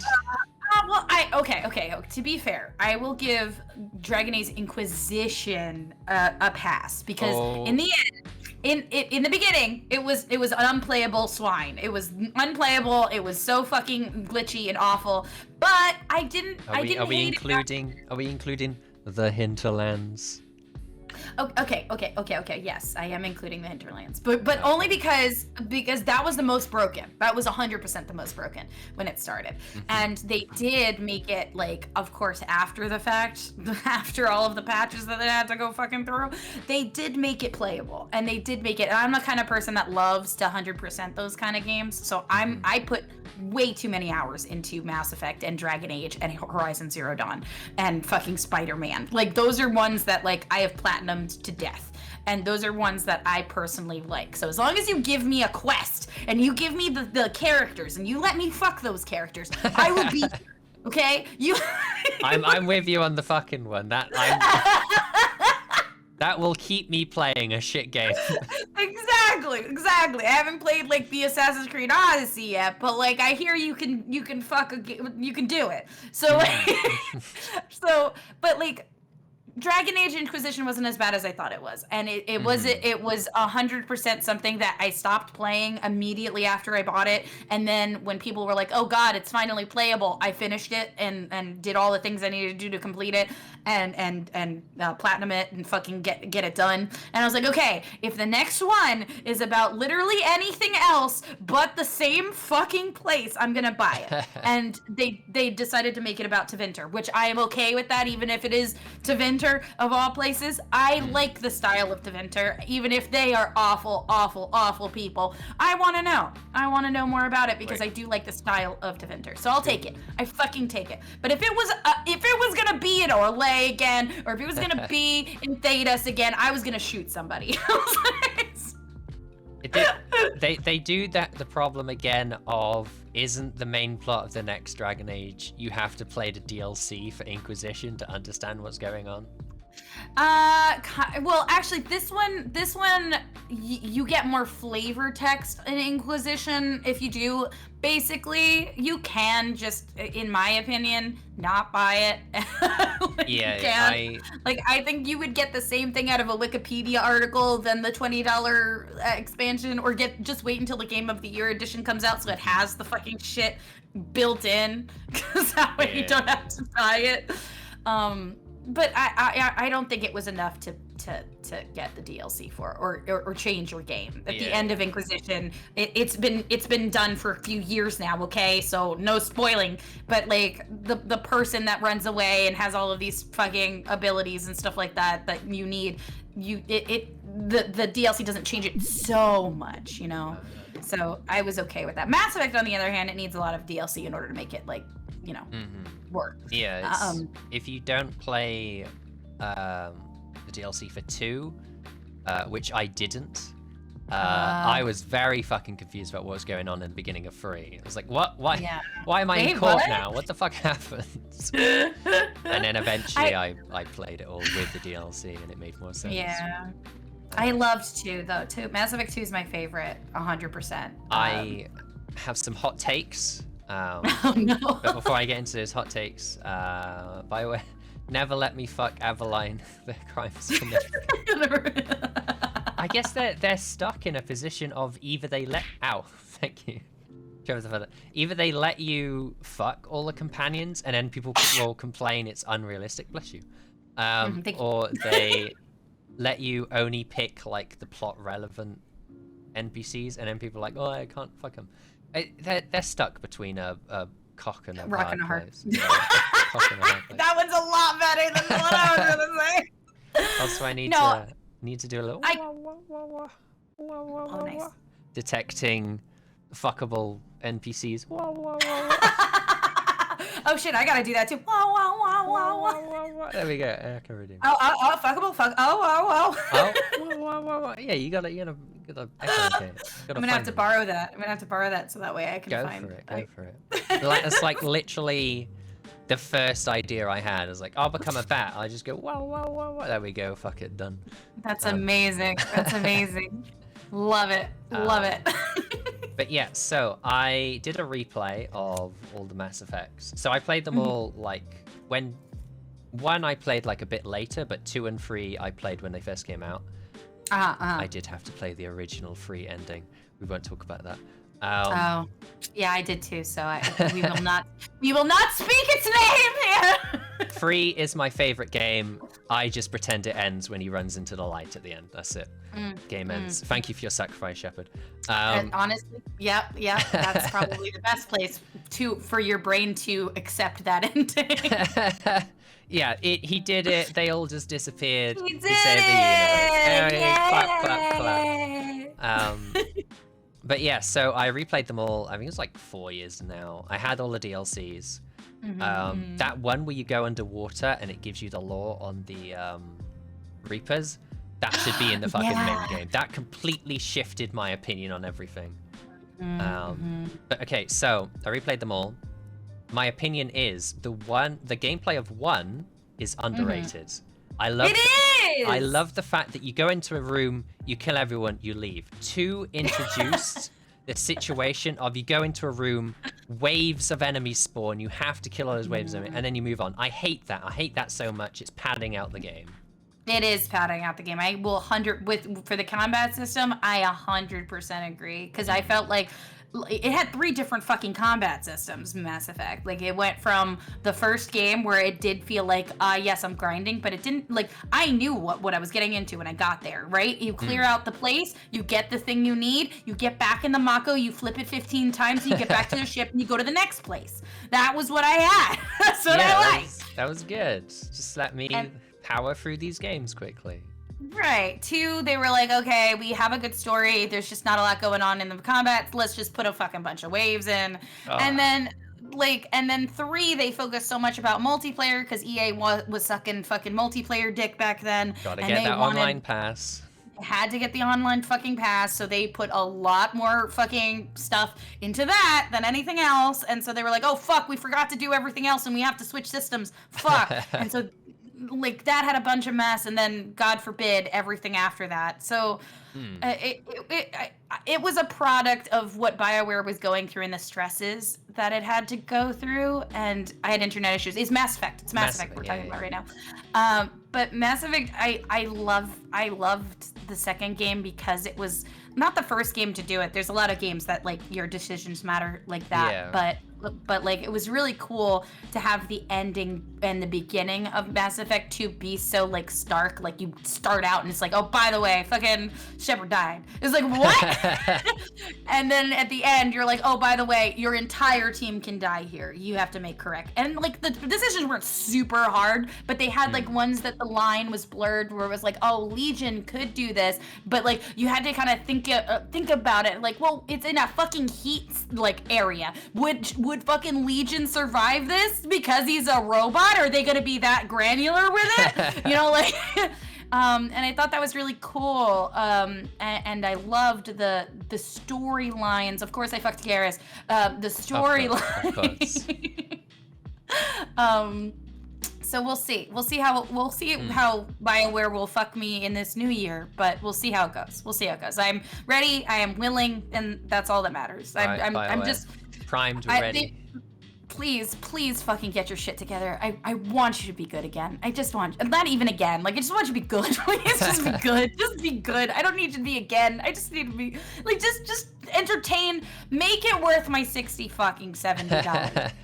Just, that's all I want. I want a full game. Look, I want a full game. You've had your learning experience of Andromeda. You've had your experiment with whatever it was called. Iron Man. Anthem.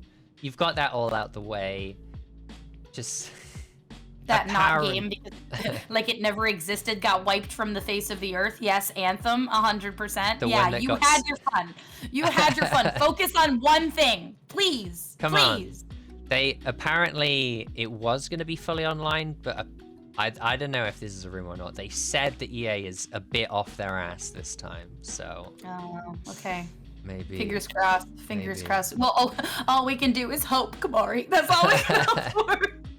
Please. Just let me fuck companions. So. Let me just fucking peace, okay? And stop making the very obviously, like, people that should be gay not.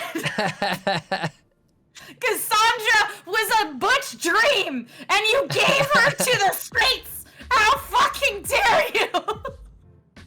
Yes, we had her. She was mine. I was so upset. I was so fucking upset. I was like, she has so many, like, she can top me anytime, but no. Use them psychic powers in bed, you damn it. Nah, she could have. I was so upset. I was so fucking upset. Cassandra fucking Dragon Age. How dare you? How fucking dare you? How dare you? I had her, so. I got stuck with Cullen, which I liked him. It was fine, but I got stuck with Cullen. It's space. Why would you limit yourself on what space?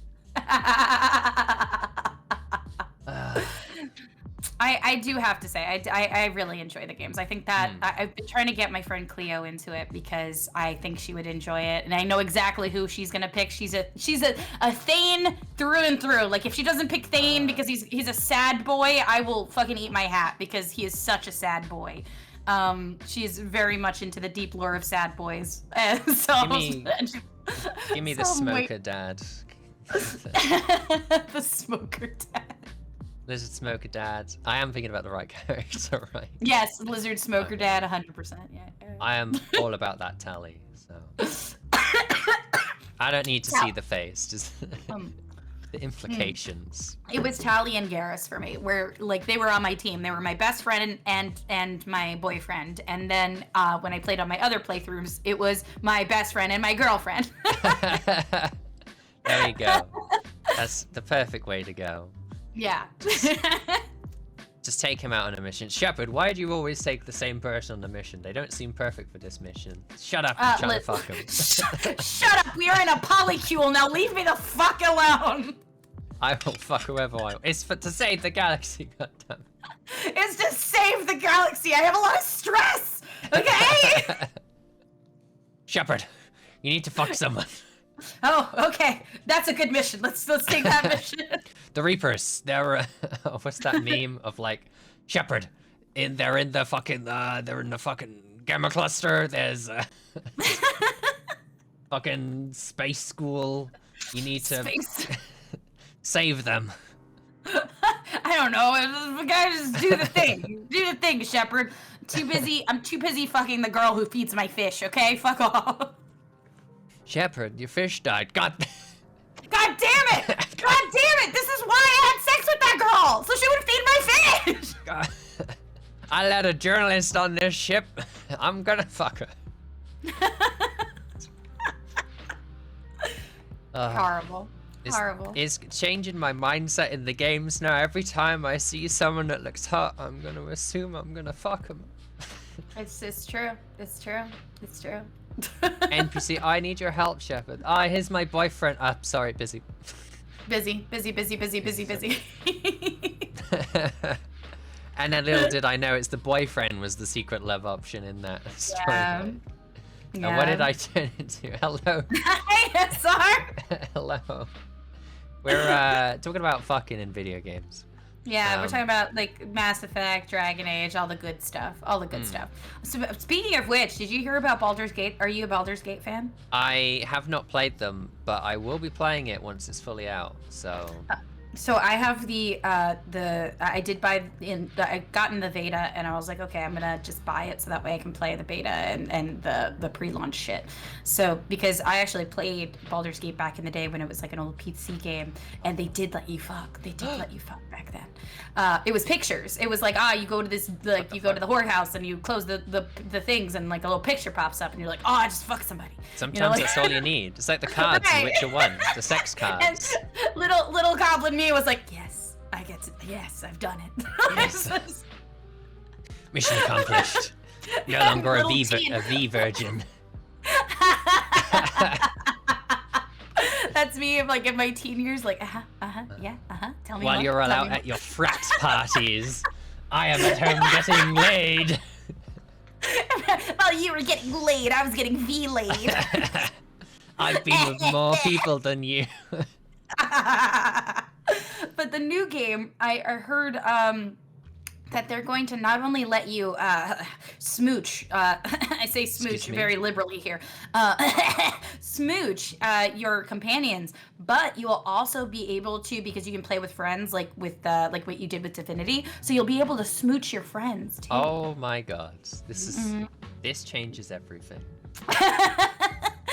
They said that they're modeling certain types of cutscenes, so that way you can get different cutscenes with different people, depending on what's going on. But I do like it. I do like the game so far. It is being worked on as we speak, but I very much love the team that's working on it, because I didn't play too much of Divinity, but it does feel like if you like playing a D&D type game, they've done their best to kind of translate that into a video game, which doesn't often happen very well. Cough cough, most games that try really fail, and I'm not gonna say specifics because I don't want people but like it does a really good job of making it feel like the choices do matter. They actually had to change it because a lot of people absolutely fucking hate, like, every single NPC was an asshole and treated you like an asshole, and they were like, hey, so we might have to change them all because all of them hate you. So, like, because so many people were killing them, because you can kill your NPCs, you can just get rid of them or not take them. There are options to just fucking get them killed. And so everyone was just like, nah, they're assholes. I don't like them. So they're like, hey, so we're gonna make 90% of them nicer. I'm glad. I don't want mean people. I only want nice people on my team. That was it. Like, there was one person that was supposed to be the asshole. It was the first person you meet. She's the girl on the fucking cover. She's supposed to be the fucking gift. She's supposed to be the asshole. But every single person you met called you an asshole. So it's like, come on. Maybe I'm just gonna let them get eaten by wolves. I mean, might as well. So they are doing a lot of active, like, changes and stuff like that. And so far so good, actually. Like, I actually really, like, enjoyed it. And when they do add that romance thing, I'll let you know. I'll let you fucking know. Thank you. What if we were to sleep together in what's it called, Baldur's Gate? Oh woo. In the game, woo woo woo Oh, woo woo. woo woo. Well, when you make your character, right, which their character creator is so strong that it will kill most people's computers, so be ready for that. Oh, shit. But it is so fucking powerful that the game is enormous, but it's so detailed and gorgeous and beautiful. You can see fucking pores. But you also have to make your like what you're interested in, because that's going to be tempting you. So you make two characters. You make you, who you're playing with, and then who's gonna try and fuck you, basically. Like who's gonna try and tempt you because you're kind of like going insane. So you want something that so you can make whatever. You can make whatever you want. So you get to make two characters right off the bat when you make your character, and it's so cool and so interesting because it makes like a lot of the cutscenes more like intimate and stuff. Like it's a gorgeous game, and when it comes out fully, I think it's gonna be a really fun game to play with friends. I can't wait. Yeah, so highly recommend. So far so good. Knock on wood. I heard it They've was been adding about stuff. Iliad, whatever the Illithid. Illithids, yeah, the brain, what are they called? Mind eaters, brain eaters? The mind flayers. Mind flayers. I am a DM, I promise. No, I really love monsters, like Monster Manual monsters, so some of them I do know their names. So only because I really love, like, my favorite, like, D&D monster is so stupid, but I used to, when I was a young goblin, and I shouldn't have been reading these books as a young goblin, I fucking read the Dristorden books, and the R.A. Salvatore Dristorden books, and my favorite fucking monster is a hook horror because of those books. And it's just a fucking turtle bird with hook hands, and I fucking love it so much. It's so fucking ugly. It's so fucking ugly, but I love it so much. So when it comes to like Underdark monsters, which Baldur's Gate is going into the Underdark, I actually have some knowledge of the Underdark because of those books.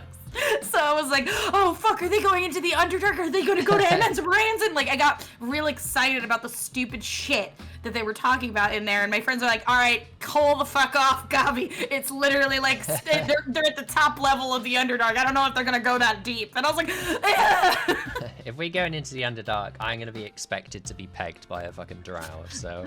If I don't see one Drider, I'm going to scream.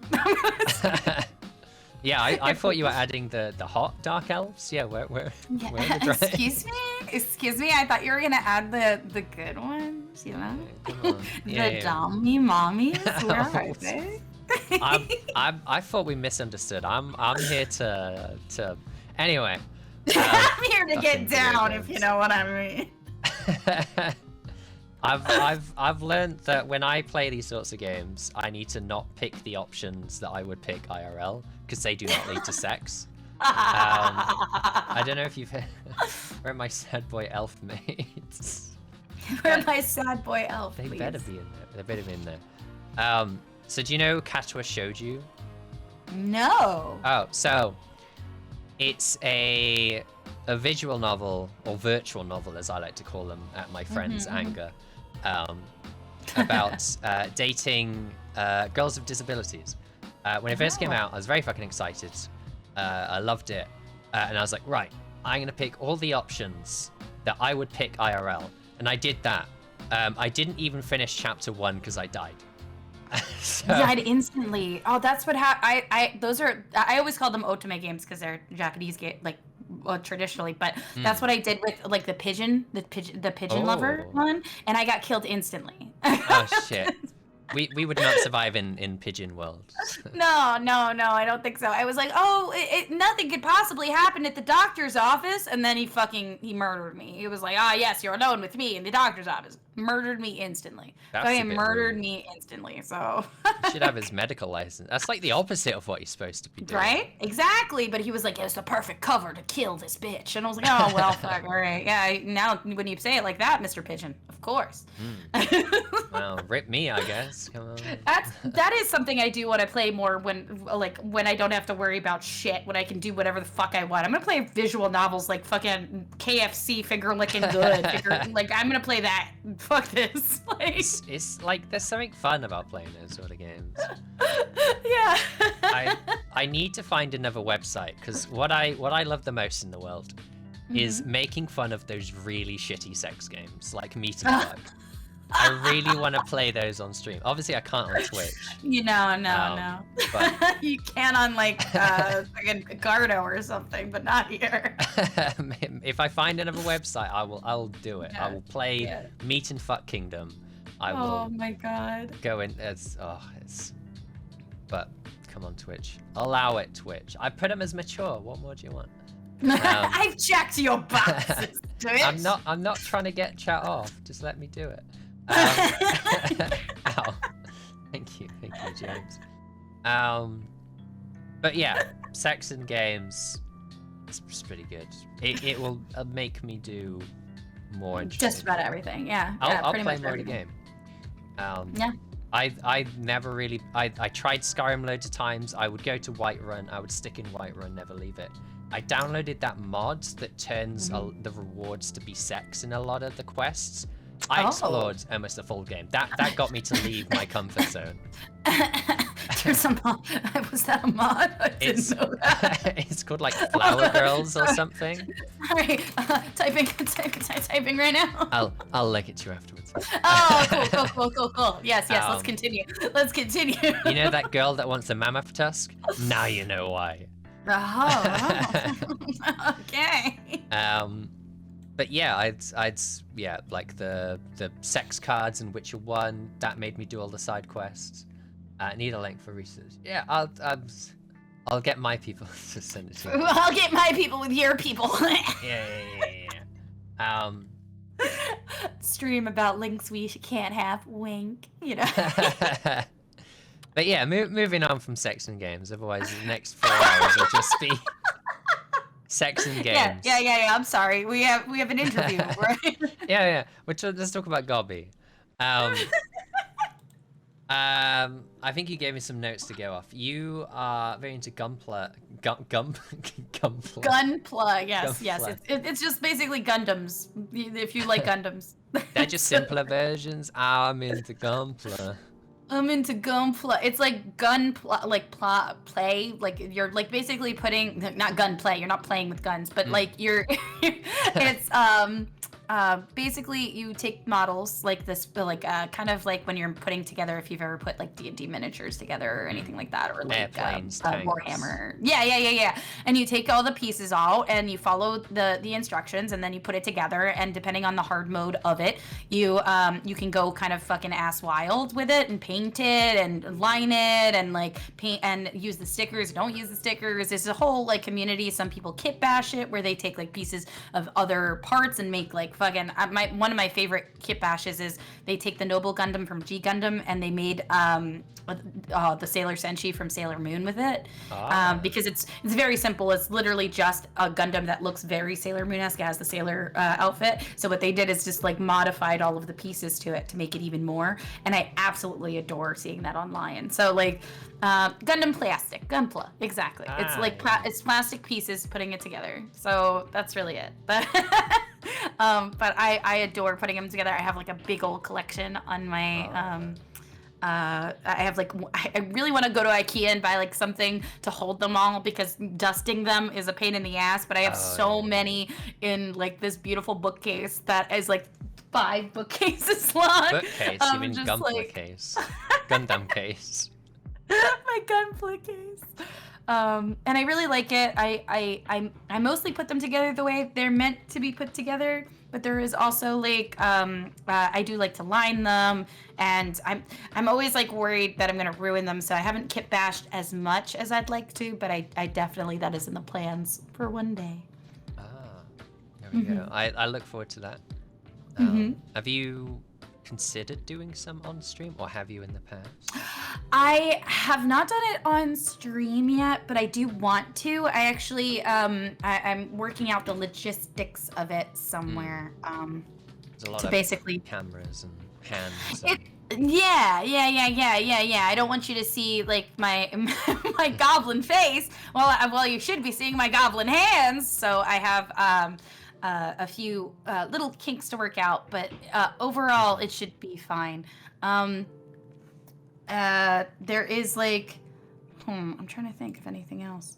But like, it's mostly like there's like one thing that I really need, and it's like a clamp to hold my camera and light my hands, so that way I can do it properly. And all the ones that I have keep dropping my goddamn phone and breaking, and I'm like, okay, this is not right. So I saw one on at IKEA that I really wanted, but it's like sold out everywhere. So I have to like find a specific one to do that.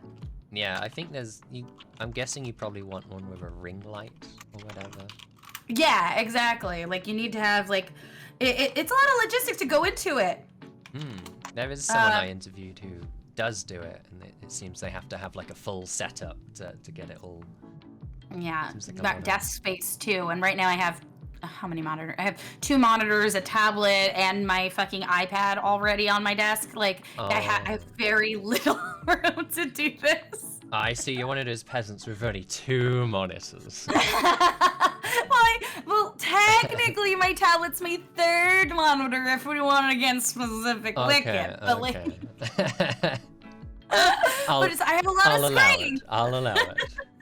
I have a lot of screens and not a big desk, not like a huge desk for it. So I have to kind of like work with what I got.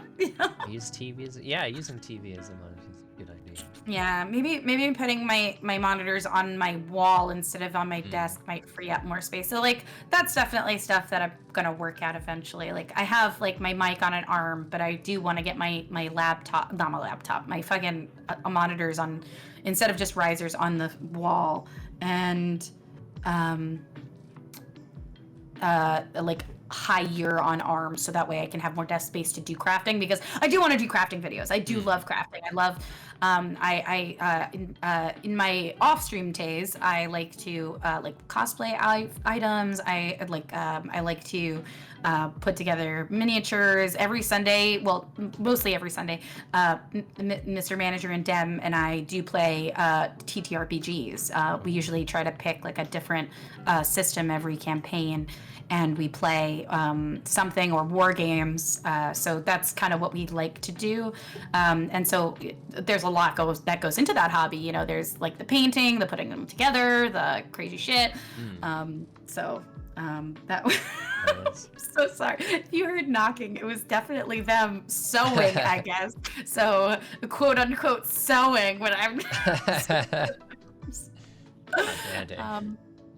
but that is kind of what I like to do in my off time. I used to actually embroider as well, but I haven't done that in years. So it's definitely something that I haven't done in a long time, but I very much enjoy it. But I do want to try once again. Like I have a device, I'd like to say, but I don't know how it'll go. And it's definitely something that I want to do probably down the line when I have all of the materials and all of the things I need to make it work, because in my mind it works, and then Mr.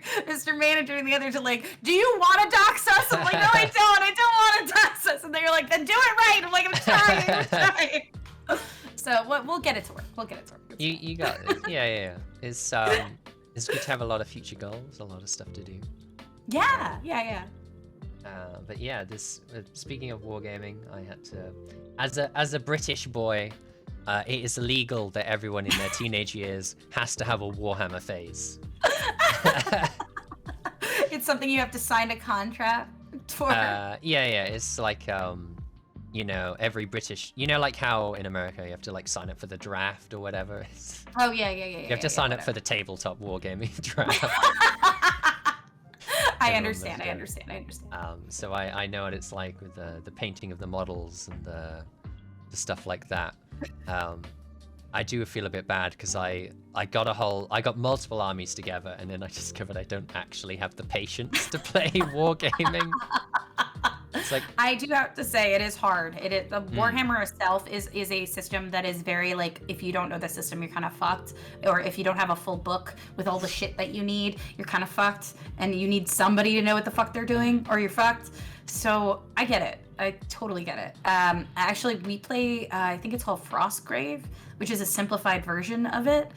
So we use the minis. We still like reuse the minis and stuff, but like I like to reuse it not only as Warhammer, because a few of us do know how to play Warhammer, but like I also like trying different systems, so it's not like me playing Warhammer for 70 hours, but instead like a 3-hour game where like it feels like a dungeon delve instead. So it's nice. It's pretty clever. Sorry, I was being attacked by a moth as you were. You're okay. No, it's okay. Inns and taverns are known for moths. So yeah, it's part of the charm, you know. It's part of it. They get paid a small fee. Oh yeah. They pay taxes. They're good. Moths pay taxes. You heard it here first. Yeah, just ask Soleil. You know. Yes. I found. Have you tried playing in the online tabletop wargaming, like through? Oh no, but I've heard it's really cool. Like tabletop sim. Yeah. I've seen people do it, and it looks really fun, but I haven't actually done it. I've played it a bit. It helped a lot because there's a lot of stuff that's automated. It doesn't take so long to set up. So if anyone is wanting to get into it, but they don't want to spend $1 million on an army. You're not wrong. Well, what did you start off in your UK teen years? What did you play? So when I was teeny tiny, like 8 to 10, I had a Space Marine phase. Everyone fucking has one. Everyone does, yes. Everyone does. A fun fact I learned recently is Space Marines just by themselves outsell everything else Games Workshop sells. Like even fantasy and Lord of the Rings. Space Marines are fucking that popular. Yeah. But I had Space Marines that I painted up as stormtroopers. They're 100% the human barbarian of the Warhammer world. I feel like 100%. And yes, did you say stormtroopers? Because fuck yes. Star Wars. Oh my god. Big. I don't want to toot my own horn, but. Go ahead, toot that horn. That horn is ready to blow. I know a lot about Star Wars. I've ran Star Wars RPGs. I know the fucking lore. Before me and Steez did the interview, we were like, right, so an hour of this interview is going to turn into Star Wars talk, and it did. And it did. Which is fun. So if you want to talk Star Wars, I'm always fucking down. But yeah, I did that. Then they did I don't know if they did it in America, but they did a Lord of the Rings magazine over here for the tabletop. Oh. So I had some orcs. I didn't actually play it. And then I played a match. My first ever match was against Necrons. And then they rolled the dice and they came back and I was like, that's fucking cool. So I pivoted to Necrons. So I pivoted. And then I spent a load of money on Necrons. I played them a little bit, and then I spent a lot more money on Necrons to build it up properly. And bearing in mind, Necrons didn't have an update for like over a decade. I spent a shit ton of money on Necrons, and then they had an update, which like completely changed them.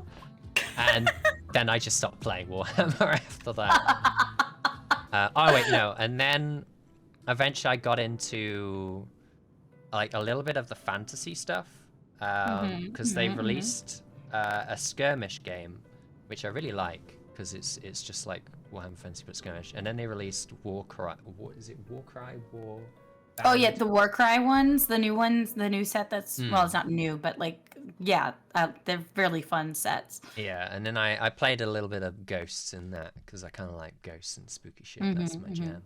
And then the pandemic happened. So.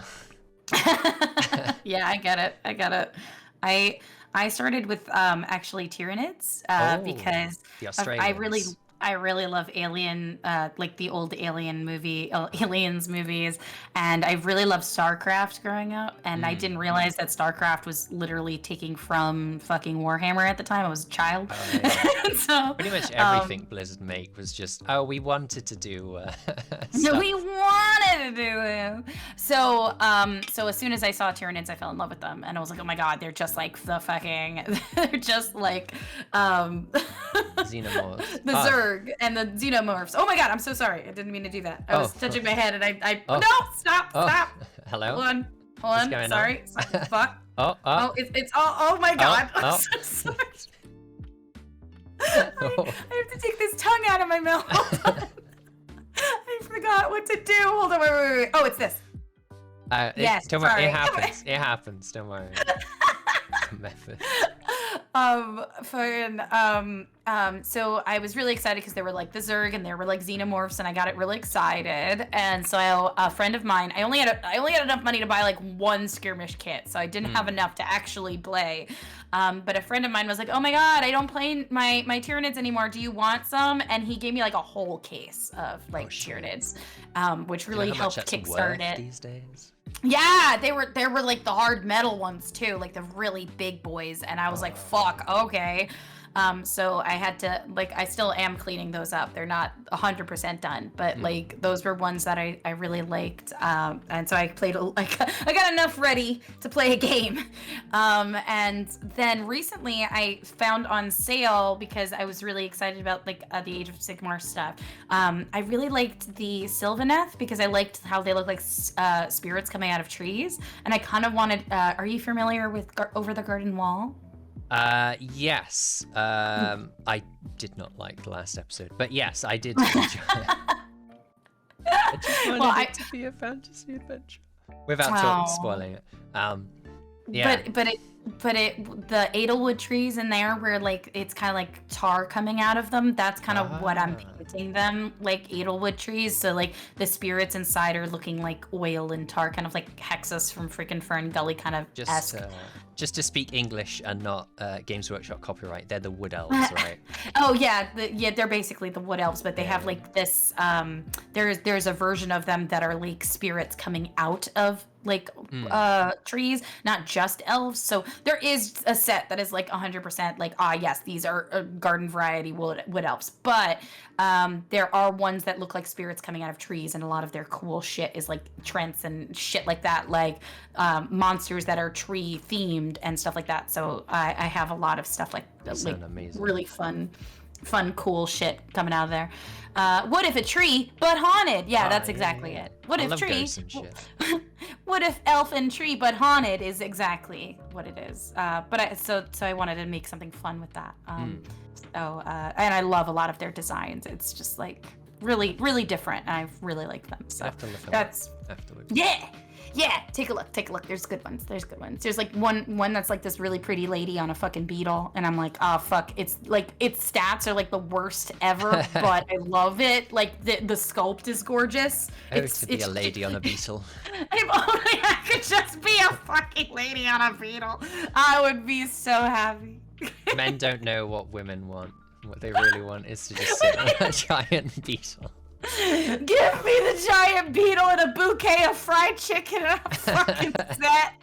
Please don't give me flowers. Just give me a bouquet of fried chicken, okay? Oh, now I'm hungry. Fuck. I think our KFC shuts. Fuck living in a small town. Oh no. Speaking of that, it reminds me, we have a lot of American stuff opening. Anyway, before I get distracted on food. Yeah, I haven't actually looked at the whole fantasy stuff since they first released it. I was one of the people that got a bit grumpy because the humans just looked like Space Marines. Oh yeah, and then they didn't have like classic dwarfs. They had they just had like steampunk dwarfs. Yeah. Yeah. But apparently they've changed all that now. Well, or at least there's a lot going on now. I've heard they're like rebranding it into like, or at least they're adding a spin-off of Fantasy Classic because of the success of the Total War games. Oh, that's awesome. I don't know if that's true or not. I haven't paid attention to Games Workshop for a while. All I know is they paid off my boy and they had to take down his videos, and I was very upset. The guy that made the Space Marine animations, the Astartes. Stuff. Really? I didn't know that. They brought him on as a person, and because of that, they had to take down the videos. Oh my god! So he's, on the one hand, he's working on official stuff for them. On the other hand, he had to officially take down the videos, I think. Right. Oh wow. But yeah, I fucking love his stuff. But yeah, I like the creativity they have with stuff. and supporting a British company. I actually I don't think it's doxing me because nobody knows where, but I live pretty close to Warhammer World, so. Oh, okay. I recently was really excited because I'm a very big fan of Henry Cavill's assets, and so I. Excuse me, run that by me again. I'm a very big fan of Henry Cavill's assets, and when he is a big Warhammer nerd, and I was very excited to find that out because I very much am a big fan of his work, and so it was Witcher, really cute. Yeah, Witcher. Like whenever that boy is dirty, he is. Oh, damn. I'm not gay, but enough XP to level up is enough XP to level up. He gives you enough XP to level like 40 times. He's got like an XP booster in there, you know what I mean? I'll do that quest for the loot. But there was like a very wholesome video of all of the Games Workshop people like touring him around the world, and it was really adorable because like apparently like he would stop and talk to people about their sets and like their art and stuff like that, and like people were posting on Twitter like, oh my god, I just talked to Henry Cavill for like 10 minutes about my fucking talent, I'm gonna fucking die. And I thought that was so fucking wholesome. I thought it was such a cute moment, and I was like, that's really humanizing and just really lovely to see. Like like I love when people like all of these interviewees and shit that are like, hey, you like nerd stuff. He's like, it's not just nerd stuff, it's this, this, and this. Then everybody freaks out because like, of course nobody knows what the fuck he's talking about except the people watching that are screaming about it. What's that interview where he's like, oh, that chandelier looks like a chaos ship from 40K. Yeah. I love it. I just love, he's just a big old nerd, and I love watching his excitement and his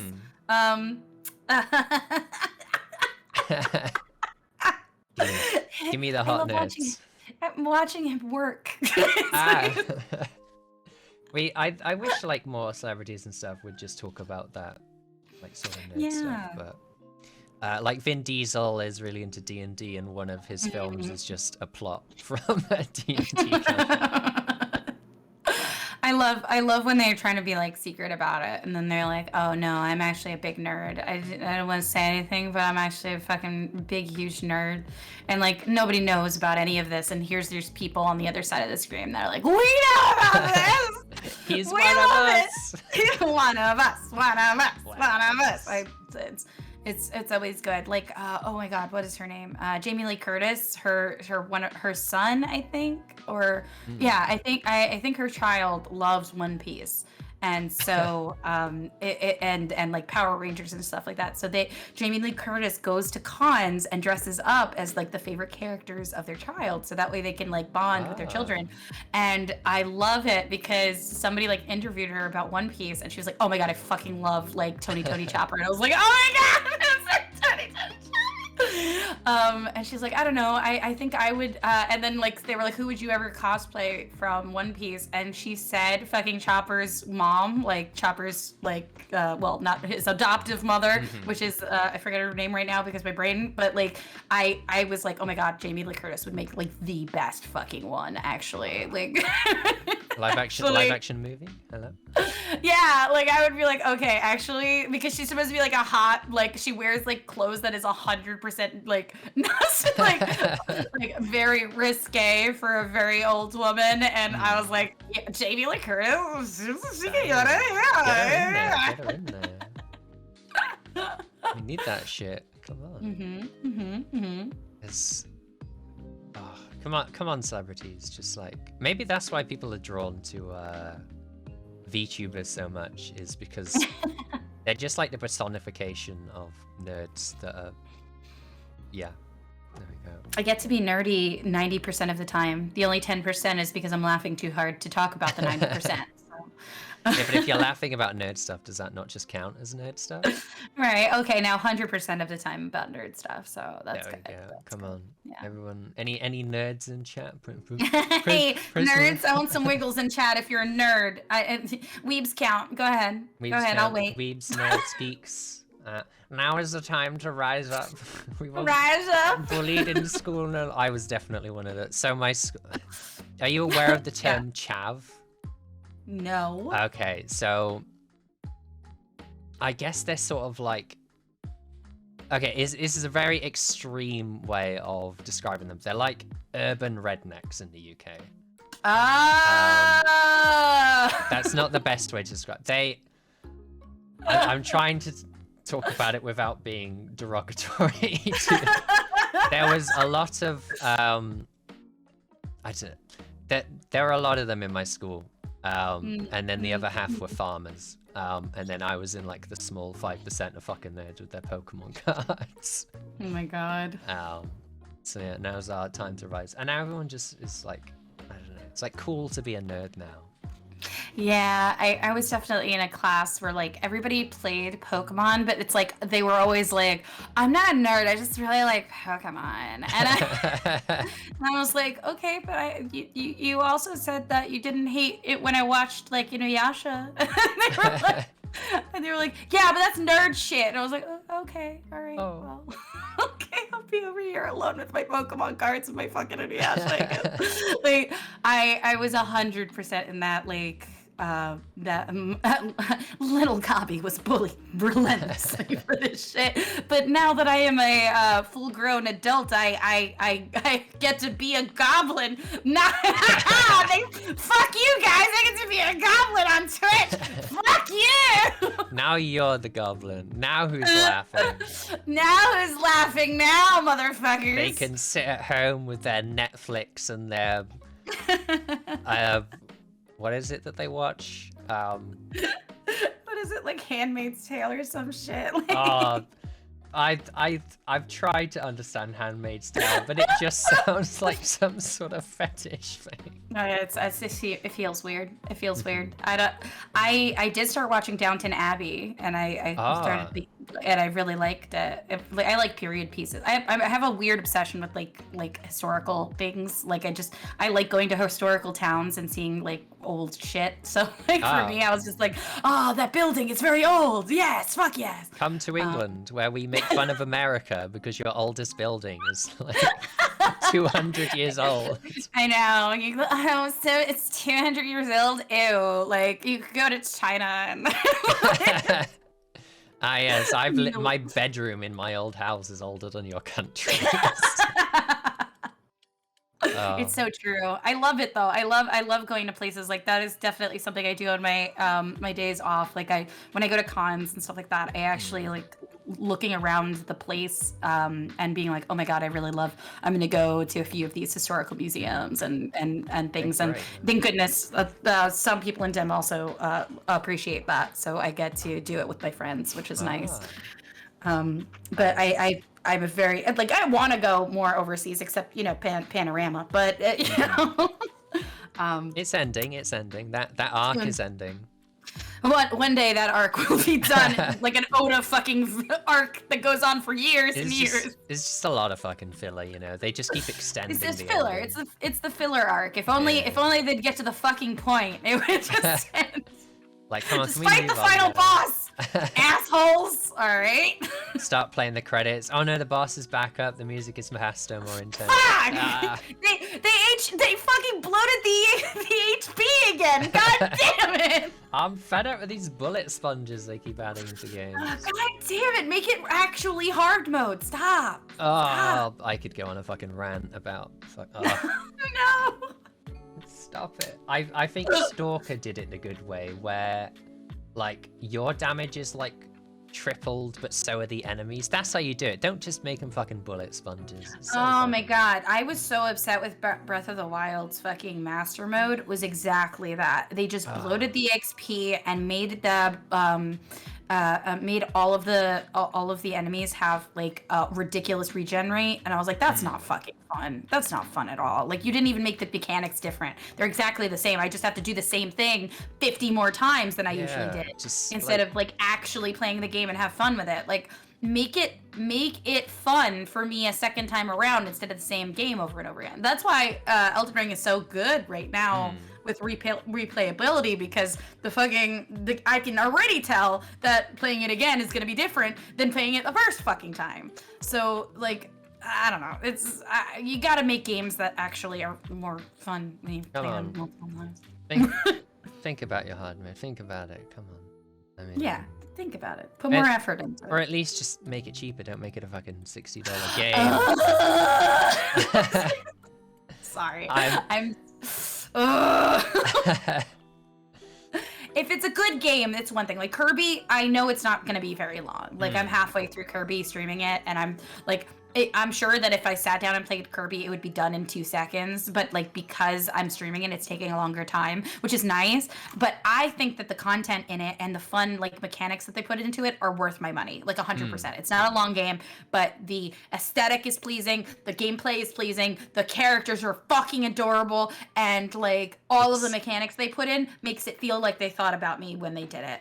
And that's worth my fucking money, yo. Like, that's done. Check mark, done. Like, you've hit all my boxes, Kirby. Correct. Congratulations. I get to make fucking cool suck jokes all day. Fuck yeah, that's just a bonus. Bonus like, suck. Yeah. Bonus suck? Hell yeah. But I want more games to do shit like that where I actually feel like I'm paying for the game. Like I used to like go to like midnight releases of shit like all the time. I remember those. Yeah, I used to do that. I used to play betas of games all the time. Like, I'd pay for the early release and just do that. But I still do the betas because they're free. But, like, a lot of them are like, no, you have to play the game to play the early access to find out if you like the game. And I'm like, no, I want the free beta so that way I can figure out if I do want to play this goddamn game or not. That's the point of the beta. I'm not paying to test your game.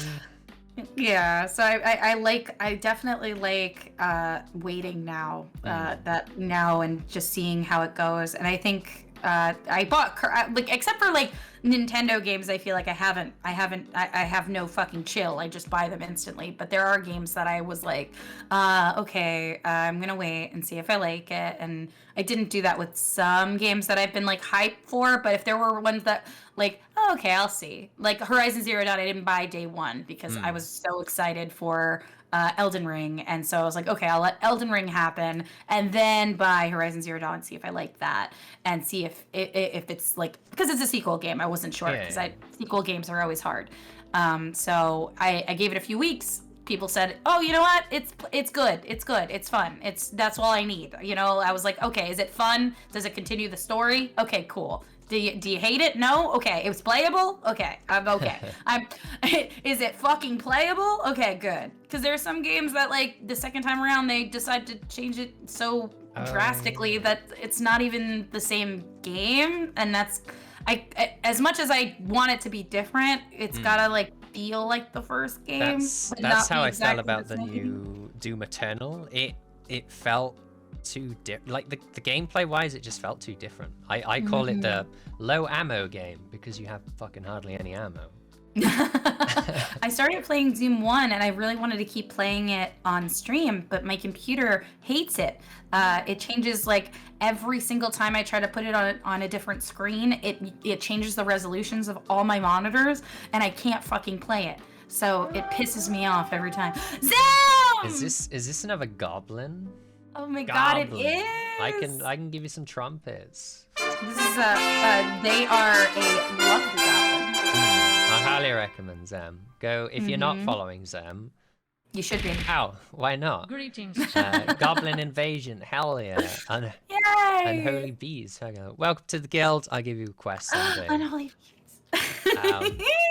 Calyx Eye! I think I know so many goblins because of Zam. So. Oh yeah, 100%. I know a lot of goblins because of Calyx, Zam. Like I actually, Graham doesn't stream, but like I know a lot of goblins because Graham reached out to me. Like I went back in the day, and when I first started, and got me and introduced me to a lot of these people. And as Kellis can attest, there are fucking hundreds of us, and not just us, like not just VTubers, just artists, and just so many people that are appreciators of goblin culture. I've heard there was a goblin census, and there was over 180 of you. Oh, there's more than that. Yeah. Calix has an exact number that I'm sure he will pull up his spreadsheet and give you. But yes, there's if there's Goblin VTubers, I think it's over 100, and then Goblin accounts of people who draw goblins or their persona is a goblin is like well into like the hundreds, and not just 100. Do you include orcs in that? I don't know.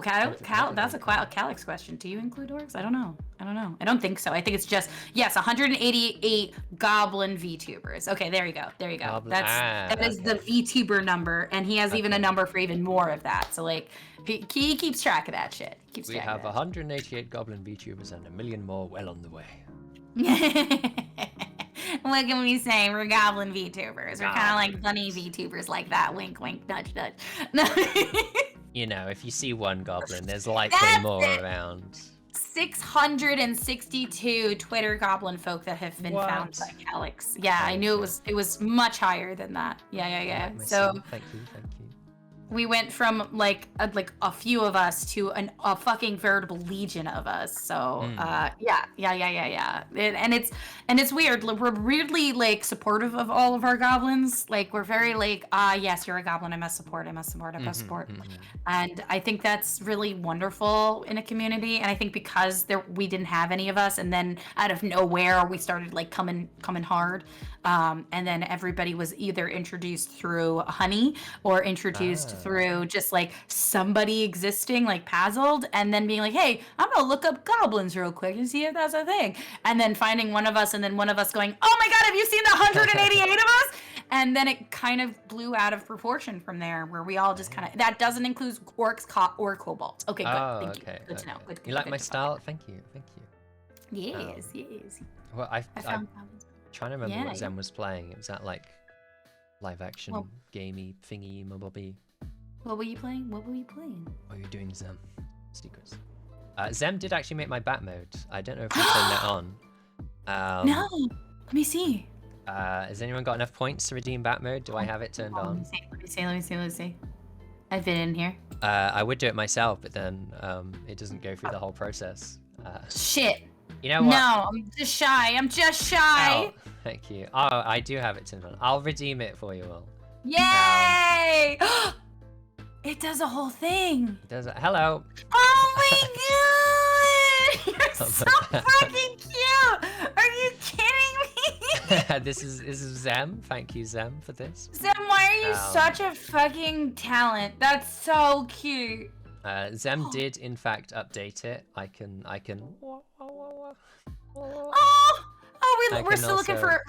We're looking for fuckables with that. We're looking for fuckables. Whenever I do my sex streams, I always end up as sit on the ground. Now without the wings, or sit on people's shoulders is usually what I use this for. God. But yeah, there we go. Oh my god. It's adorable. I love it so much. I wanna hug it so bad. We also are pondering the orb. Hello, dude. Ponder the orbs. We're pondering. You know the rule. If you ponder the orb, you gotta tell me what you see in it.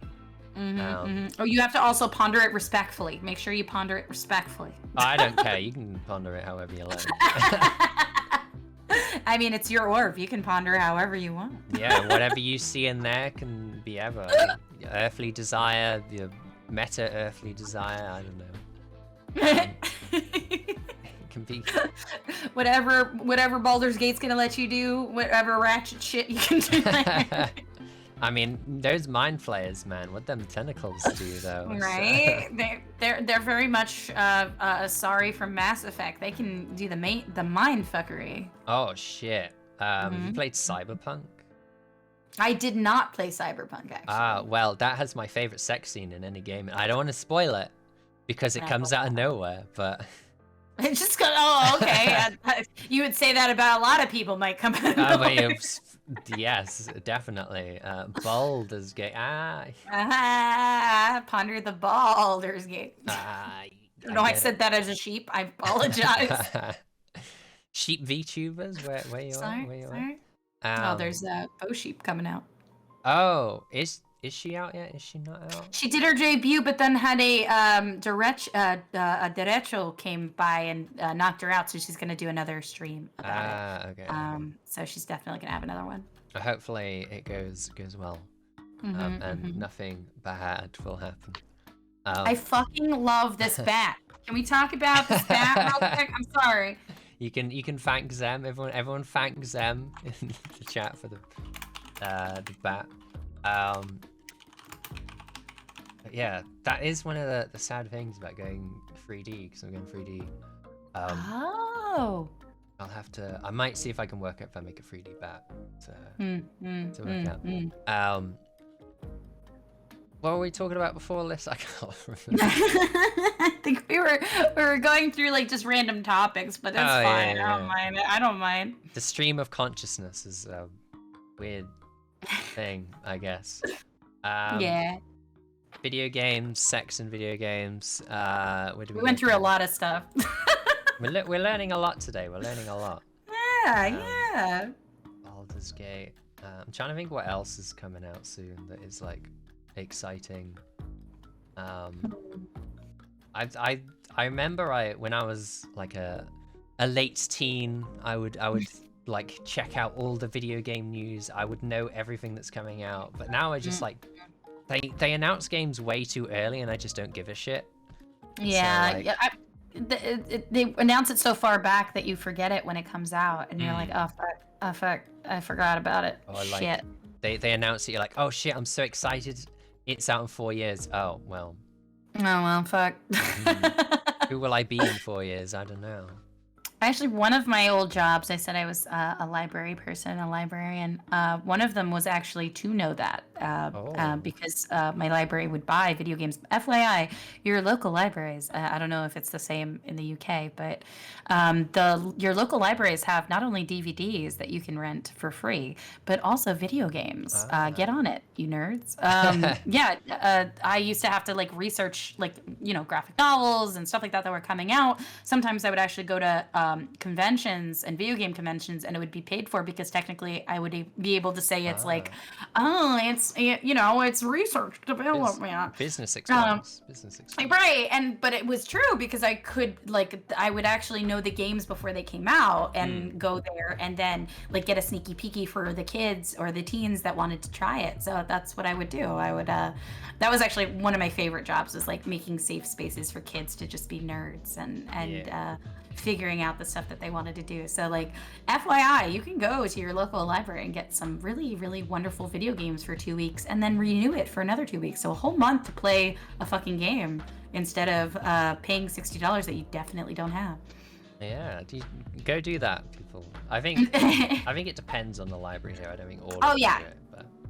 Yeah, it depends on the area, your library. But some libraries, you can rent like a suit to go to an interview. You can rent a fucking an instrument to learn or a trade skill to learn. Some libraries have 3D printers and like carpenter benches, so you could learn how to fucking do carpentry. Like, it's very cool. It's very cool. You gotta look around. Everyone check out your local library. You can probably do a lot more than you think.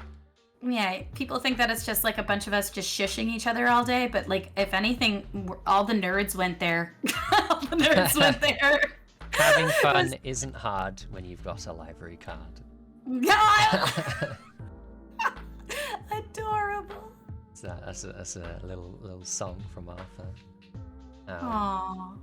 One of the perks lifestyle careers, straight face test with writing business experience. I see. God, that's really Arthur. Hey, Arthur. We had it on the TV over here, so I watched it a lot. I had it for, I guess it was on for a very long time. I watched it as a kid, like way back when, because it was on for a very long time. It's ended now. Yeah, it finally officially went. Old Arthur was revealed, and he looks like a Pokemon YouTube reviewer or something. I feel like every like animated is like slowly becoming. It's like, oh, that's a VTuber I know. Basically, like, yeah. I see a reveal and I'm like, oh, that's Barry the Bugbear. You know. I'm playing like Discblade on my freaking iPad, and one of the things that I like there's a like big wolf guy, and like he comes down and he's like, oh, you can't run from me, and I was like, oh, it's Barry. It's literally just Barry. Like I keep going through all the designs, and I'm like, ah, yes, this is definitely a VTuber. I definitely know. Yeah, it's just like you just see a design, it's like that's definitely a YouTube, not a YouTube, VTuber. Yeah, YouTuber. Hey, everybody, YouTuber. like, comment, and subscribe. Hey, everyone. What's up, guys? Sup, gamers? Give me those freaky, wacky little numbers on the back of your credit card. Thank you. Please and thank you. Today we're gonna be talking about this, but first, Squarespace. VPNs. I need you to tell me your mother's social security number.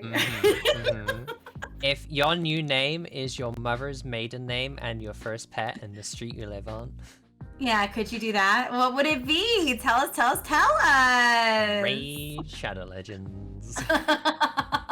I totally play this game, and I love this character in the game. I absolutely love playing this game. Please and thank you. I remember watching a video on like somebody expose to the scripts they give and like the information you're allowed to give. Literally everything people say in that, they're told to say. Like, unsurprisingly. Oh yeah. I mean, it depends on, I guess, the sponsorship, but some sponsors can be a lot more like strict than others. I actually did a fun sponsorship with Honey. That was actually one of my first interactions. Besides, like, I had known her. Honey and I actually, we debuted within a week of each other. Me on YouTube and her on Twitter, so I knew she existed. And we had very little interactions, but like she would be like, "Oh, I need help with this. Can you help me?" And I'd be like, "Yeah, fine." And then I was approached by Metal Weave Games to do a sponsorship thing, and they also asked Honey as well, and so we both got to do like a little cool sponsorship, and they were very like lax about it. They were like, all you have to do, you could do an art stream together, you can do like a bunch of stuff together, just as long as at the end of the day you're promoting the TTRPG, like and the baby bestiary monsters. And I was like, okay, fuck yeah, let's do it. And that was really it. We drew. Honey taught me how to draw monsters. It was really fun. And like the flexibility was very much like, oh no, it's fine. You don't have to like go crazy. And it was really easy to be like, oh my god, these monsters are cute, because they were fucking adorable. The art was perfect. So it was very easy to be like, okay, you're selling baby bestiary monsters. Okay, got it. You gotta do it. Yeah, if it's monsters that are cute as fuck, I can sell that. Yep, 100%. There we go. If I ever need monsters to sell, I'll get in touch.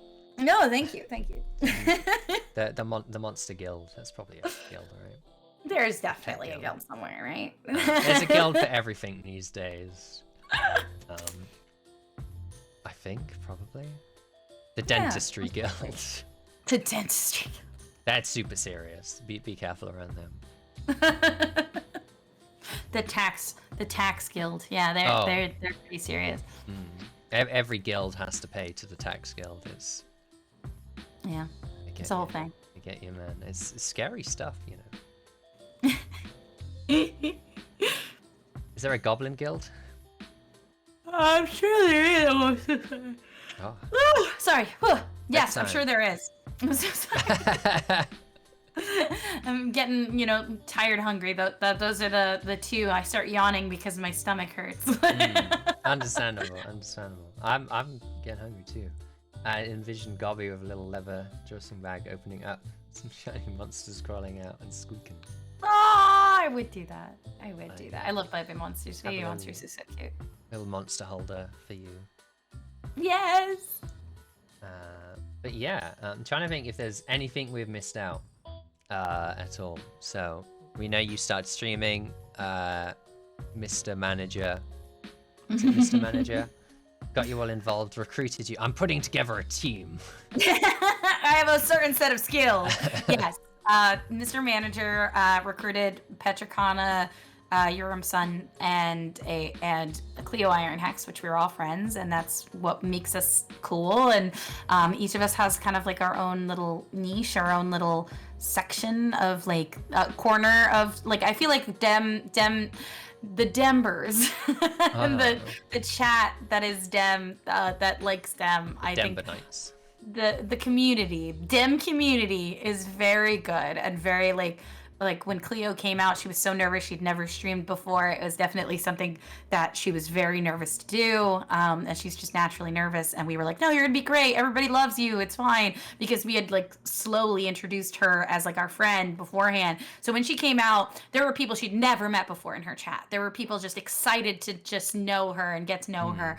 And I think that's really the benefit of the community and the benefit of like having this like system of trusted people to work with, because like the son is just very creative and his mind works in mysterious fucking ways. And Petra's kind of our heart whenever we're all like freaking out. I feel like Petra is just very much the person that's like, hey, you know who you are and you're gonna be great. She's definitely our big sister type, kind of like, to us anyway. I don't to chat, she's a degenerate like everyone else. But like Cleo's the wild card, and Mr. Manager is the person holding all the leashes, but failing to control all of us. It's very much we all fit together in a perfect, not well maintained machine, but a machine that we try to maintain. Too much slack on those leashes, kind of draw them in a little bit. Yeah, but we all work well together. I think that's what really like we're able to kind of bounce each other, bounce stuff off of each other, and kind of work together. And that's something that I know a lot of people are like, I get that question a lot, is like, is Dem open to other people? And we're like, actually no, we're all in real life people, friends, you know, like it's not a group, like we're not Hololive here, like we're just trying to get our shit together. It's and an work. exclusive club. Yeah. It's literally our real ass friendships that play D&D together and try to work and hang out and have fun, and that's kind of what we made this cute hobby into something a little bit more with all of us in this community. You can like help each other. You can sort out IRL stuff if needed and stuff like that. Oh, Mr. Manager's. I'm gonna have to check out a Mr. Manager stream. He streams whenever one of us is like too sick to stream, or if we have to go on vacation, or like if our jobs are really fucked. We ask the Mr. Manager just does a stream on our account, so that way the algorithm doesn't fuck us. So what we do is like if we like when Sun was away, or when I was away, he'll do a just chatting stream, bring some friends up. It's very good stuff. I'll have to follow all these people, investigate them, spy on them, lurk on them. lurk in there, little peeking them out. But yeah, it's pretty good. You got a whole year is gone, doing pretty well. Yes. And actually tomorrow I have my 1 year celebration. Y'all are invited. I have a lot of fucking fun shit planned for tomorrow. It's really unhinged, so highly recommend. Very on brand, I guess. Yeah, it's very scuff. Very Gucci scuff. All the best. I'm trying to think of how I first found out about you, but I think it's been like too long. It must have been Zem retweeting something. Either that or probably a Piss Gang stream. That's highly likely, actually. Piss Gang or Zem. I love them. Now that I've interviewed you, I feel like Thanos with the fucking gauntlet of I have now interviewed all of Piss Gangs. I am inevitable. You've done it! That's it. I'm retiring now. I'm graduating. Finally, Piss Gang is complete. I have the full collection. Snap. I can snap. Wait, is Beano part of Piss Gang, or is she? Yes. Do you not have Beano yet? Ha ha ha! There was a secret one. There was a secret one. All right, I've got all the knuckles. I just need the one on the back of the hand now to. Yes. Complete. Beano was super busy, so we didn't get to hang out very long. But we started because I was like, "Oh, do you guys want to play golf with friends?" And they were like, "Okay." And then Beano kept using like the honey squirt or whatever on her ball, and we said, "Beano, did you just fucking piss on me? Did you just?" And she was like, "I'm sorry, I couldn't hold it in." And so that's how Piss Gang actually came to be. Okay. I've known Beano is related to piss on things to mark them as her own. So. I mean, yeah, it's Norwegian wolf, you know. They do that, you know. It's just, Yeah, it's a wild animal. I get it. yeah. You can't be tamed. That Beano can't be tamed. So close, almost there, almost a full set. We're gonna have to stop you. We're gonna have to come together and stop you. It's too much. You got too much power. You got a cat. You got a dog. You got a wolf. You got a goblin, and you got a Dino boy. Yeah, Dino DNA boy. Yeah. A dinosaur, a sweet little dino boy, little himbo dino boy. He pretends to be big, tough, and cool, but he's a nice boy. We all know he's a nice boy. Yeah, he's definitely the one that's like, it's not like I like you hanging out with me or anything. It's not like you're my rival. Baka. But then he's just like, but I do love all of you. Very sweet. I love you very much. I've seen Hasher offline. He's the loveliest of boys. Do not believe his persona. Yeah, do not believe his lies. He's a sweet, soft boy, and you should respect him. Under all those dinosaur bones is a very squishy little baby dinosaur. Yeah. A little babysaurus. Oh, rest in peace, babysaurus. Always getting fucking sacrificed. That's a Yu-Gi-Oh joke for those in the audience.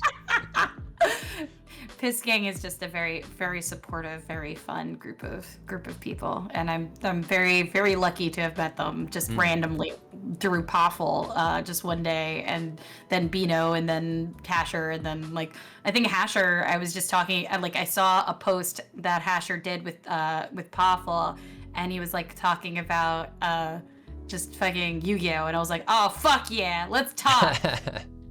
And that was it. And then we all just kind of fell into place. Oh, I heard about you from Poplar. I heard you from God. And it was just, it's just good people, good times. And I think that's really a lot of my weird friends, that are weird like me. We all kind of fell together because we fell in love with something. And then the other day I lost my fucking shit because I got to hang out with somebody that I had been watching their content for over a year now, and it was the first time I got the courage to be like, hi, let's hang out. Because she went to my stream and said, do you want to hang out? I was like, ah! And that was Lotus, and I had a fucking blast. Lotus. But you could ask all my friends. I was freaking out. I was like, Mom, I can't do this. How am I supposed to sleep? I love them too much. And they're like, don't. It's fine. You're gonna be fine. Don't make it weird. Don't make it weird. I felt it that way when I was doing stuff with Barry MonkeyTube. Oh yeah, Barry rated. I've rated Barry a few times, and he rated me a few times, and I was so sad to see him go. I am really sad this year. Some of the people that have left, like Randon and Barry, are definitely going to be missed 100,000%. They're very, very good beans, and they were very well loved in the community, and it hit me like a fucking truck. Definitely when they left, because it was someone so very cool and very liked and well loved. And they couldn't continue anymore, and it was very, very sad. But I wish them luck with whatever they do from now on, because they're gonna be good at it. They're gonna be fucking amazing at it, no matter what they do. I know Barry is definitely enjoying his vampire videos he's been putting out. Good. But yeah, you either graduate a hero or stream long enough to get banned, I guess. Angle or devil, yeah. Yeah. It can be your angle or your devil. Oh, your devil. Where's our devil VTubers? Where are they? There's plenty. They're running around. You just gotta search. I'm looking forward to the next VTuber census because I want to see what like most male VTubers are. But you didn't know about Barry and Randon. Oh, you didn't know? Well, I'm Barry so sorry. is MonkeyTube, who is just a British monkey who was amazing. I miss him. He had such a good energy, definitely. And Randon had such a like calm like chaos to him that I really loved. Like a very like chill, like yes, this is the older brother vibe to him that I just really loved his streams because they made me feel like so chill. Like I really liked his energy, and then he was just genuinely excited about anything. Like if you told him that you did something new, he had such passion for it, and his community. So and you know, like Gary, Gamer Goblin Gary, he a lot of his inspiration is from like Junk and Randon. So like that definitely is something that I see in him as a very, very much. He is a very open and caring about his community, and I want to see more VTubers. Like I'm happy to see a lot of VTubers like that are just very caring and loving to their community, and just you know, like general soft boys at the end of the day. But, I really love that. That's the male VTuber secret. That's it. Just be fucking cute and soft, and I will support you. There we go.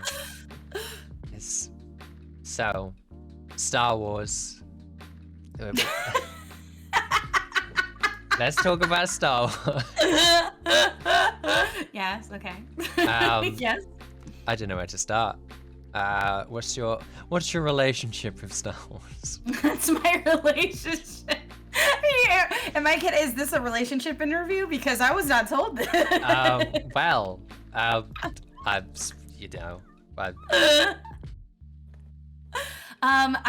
have actually loved Star Wars from a very young age, and I definitely was. I love all the alien races of Star Wars. I love all the. I wish there were more. I wish there were fucking more main character aliens. And I really loved Disney. Come on, Disney, what the fuck? I'm happy. I think the first step is Ahsoka because she is the fan favorite, and so like it's the first time a non-human is the main lead. So I'm really fucking hoping that people show up and don't fuck it up. But like it's really hard because there's a lot of course, controversy there. But like it's a whole thing. I loved. I actually checked out Fallen Order recently, and I really liked it. Yeah. And I loved the lore that it gave to the game. I fucking loved KOTOR growing up, so I was very excited. BioWare Classic, of course, because you know I'm a BioWare slut.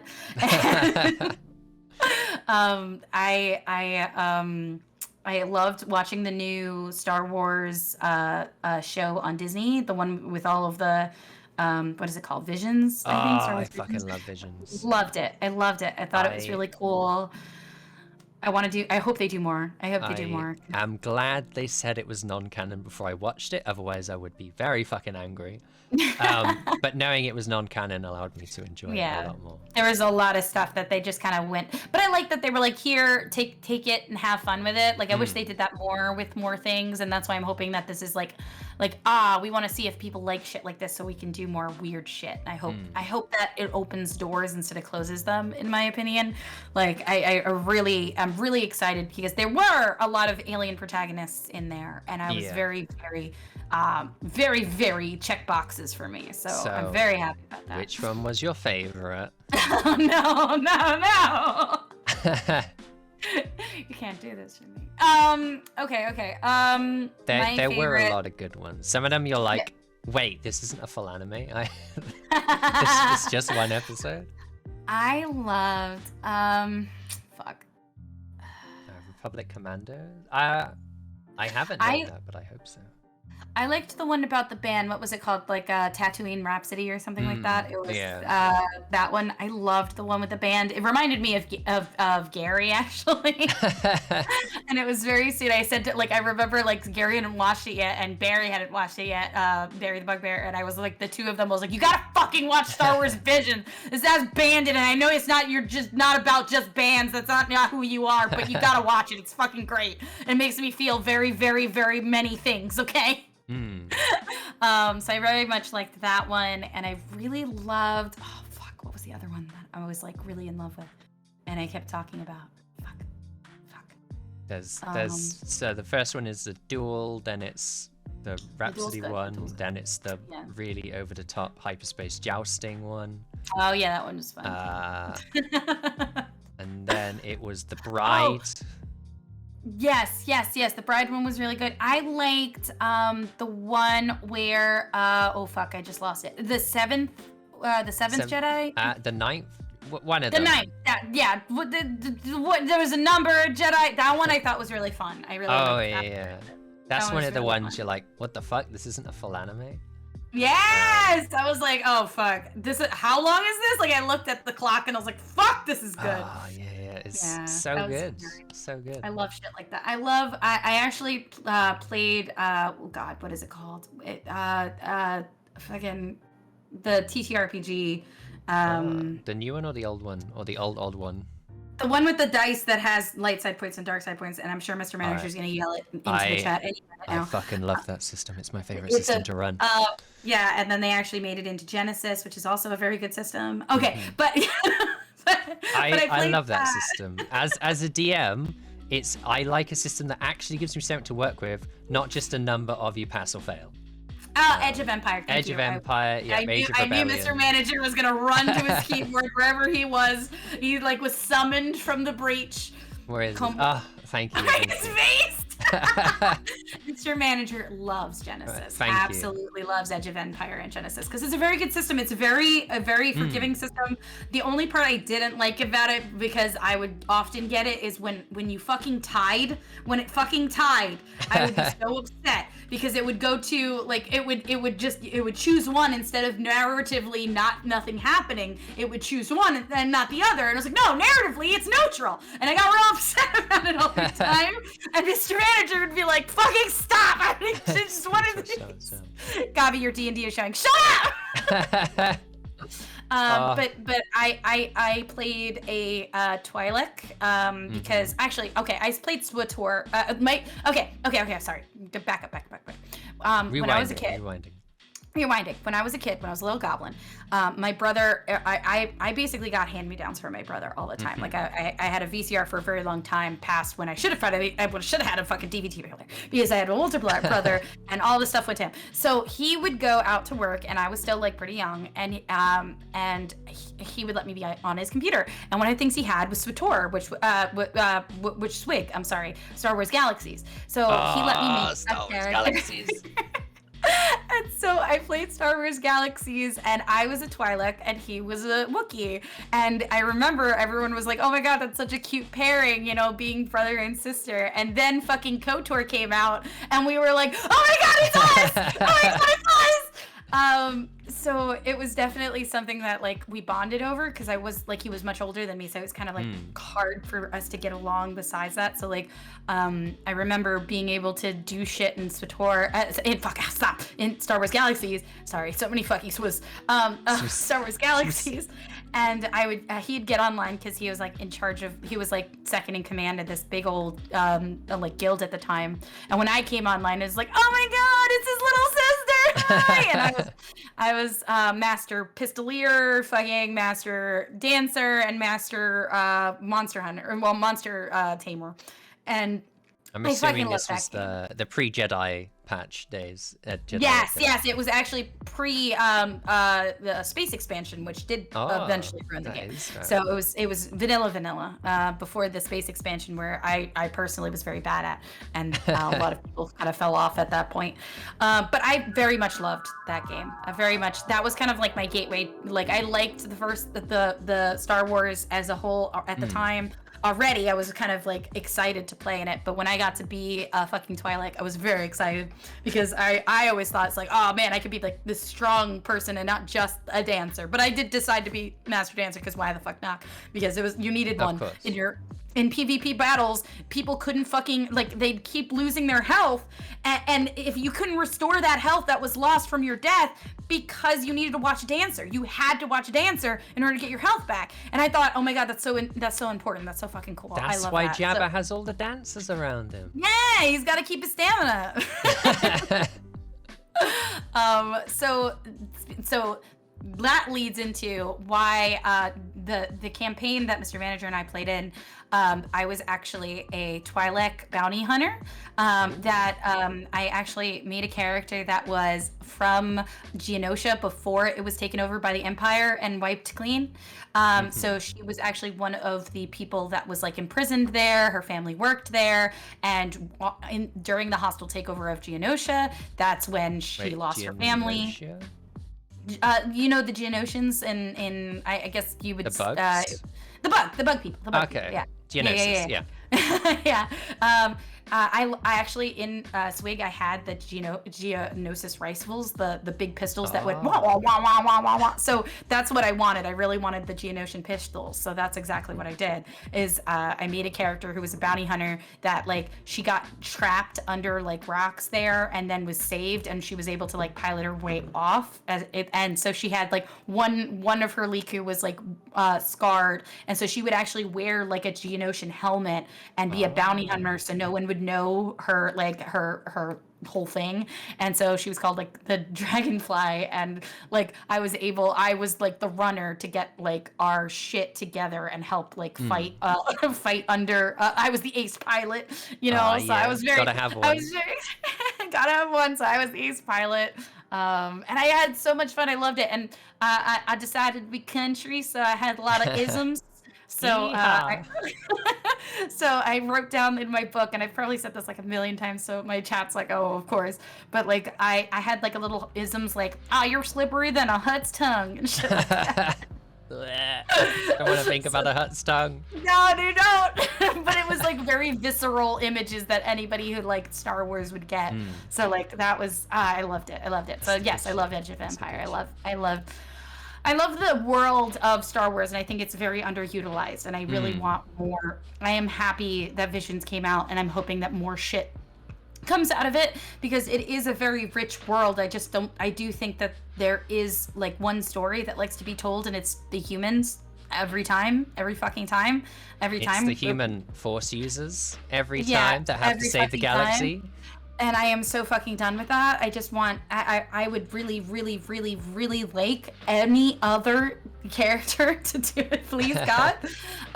So I have high hopes for other things, and I hope that like a lot of the new stuff coming out is like opens doors. So even if this isn't what I need right now, I'm hoping it opens doors for it to happen soon, though. Hopefully. Yeah, like my fingers are fucking twisted in knots for swearing and hoping that this helps helps Disney. edge it out the door, because it's such a fucking rich place to put yourself in. That's why it's such a good TTRPG energy, because you can do a lot of shit, and there's such stuff that's like non-canon and canon that you can kind of wiggle room around in. Fucking go. Stop playing in the goddamn kiddie pool and get in the fucking water. Get in the fucking ocean, bitches. Like, you want to make up a planet, you can do it. You want to go to a famous planet, you can do it. You can do it. You can fucking do it. You can fucking do whatever the fuck you want. Just fucking do it.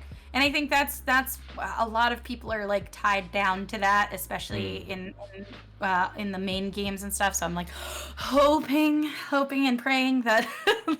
Yeah. What's the confirmed games we got coming up? We got a MOBA type situation. Kind of MOBA, yeah. We got a Fallen Order 2 is supposed to come out. That should that should help. That should help a little bit. I like that. We got the High Republic Heavy Rain, whatever it's called. Right. I was super excited until they announced it was High Republic, and then I was sort of yeah. And I really like the books too. I like a lot of the books are really fun. I haven't had a chance to read them all, but I've heard very good things about the books. there's really good books that kind of like kind of go in between each of the movies, if not like the different franchises. So for Star Wars Rebels, which if you haven't watched Star Wars Rebels, fucking get on that. It's fucking great. Chat, I'm looking at you.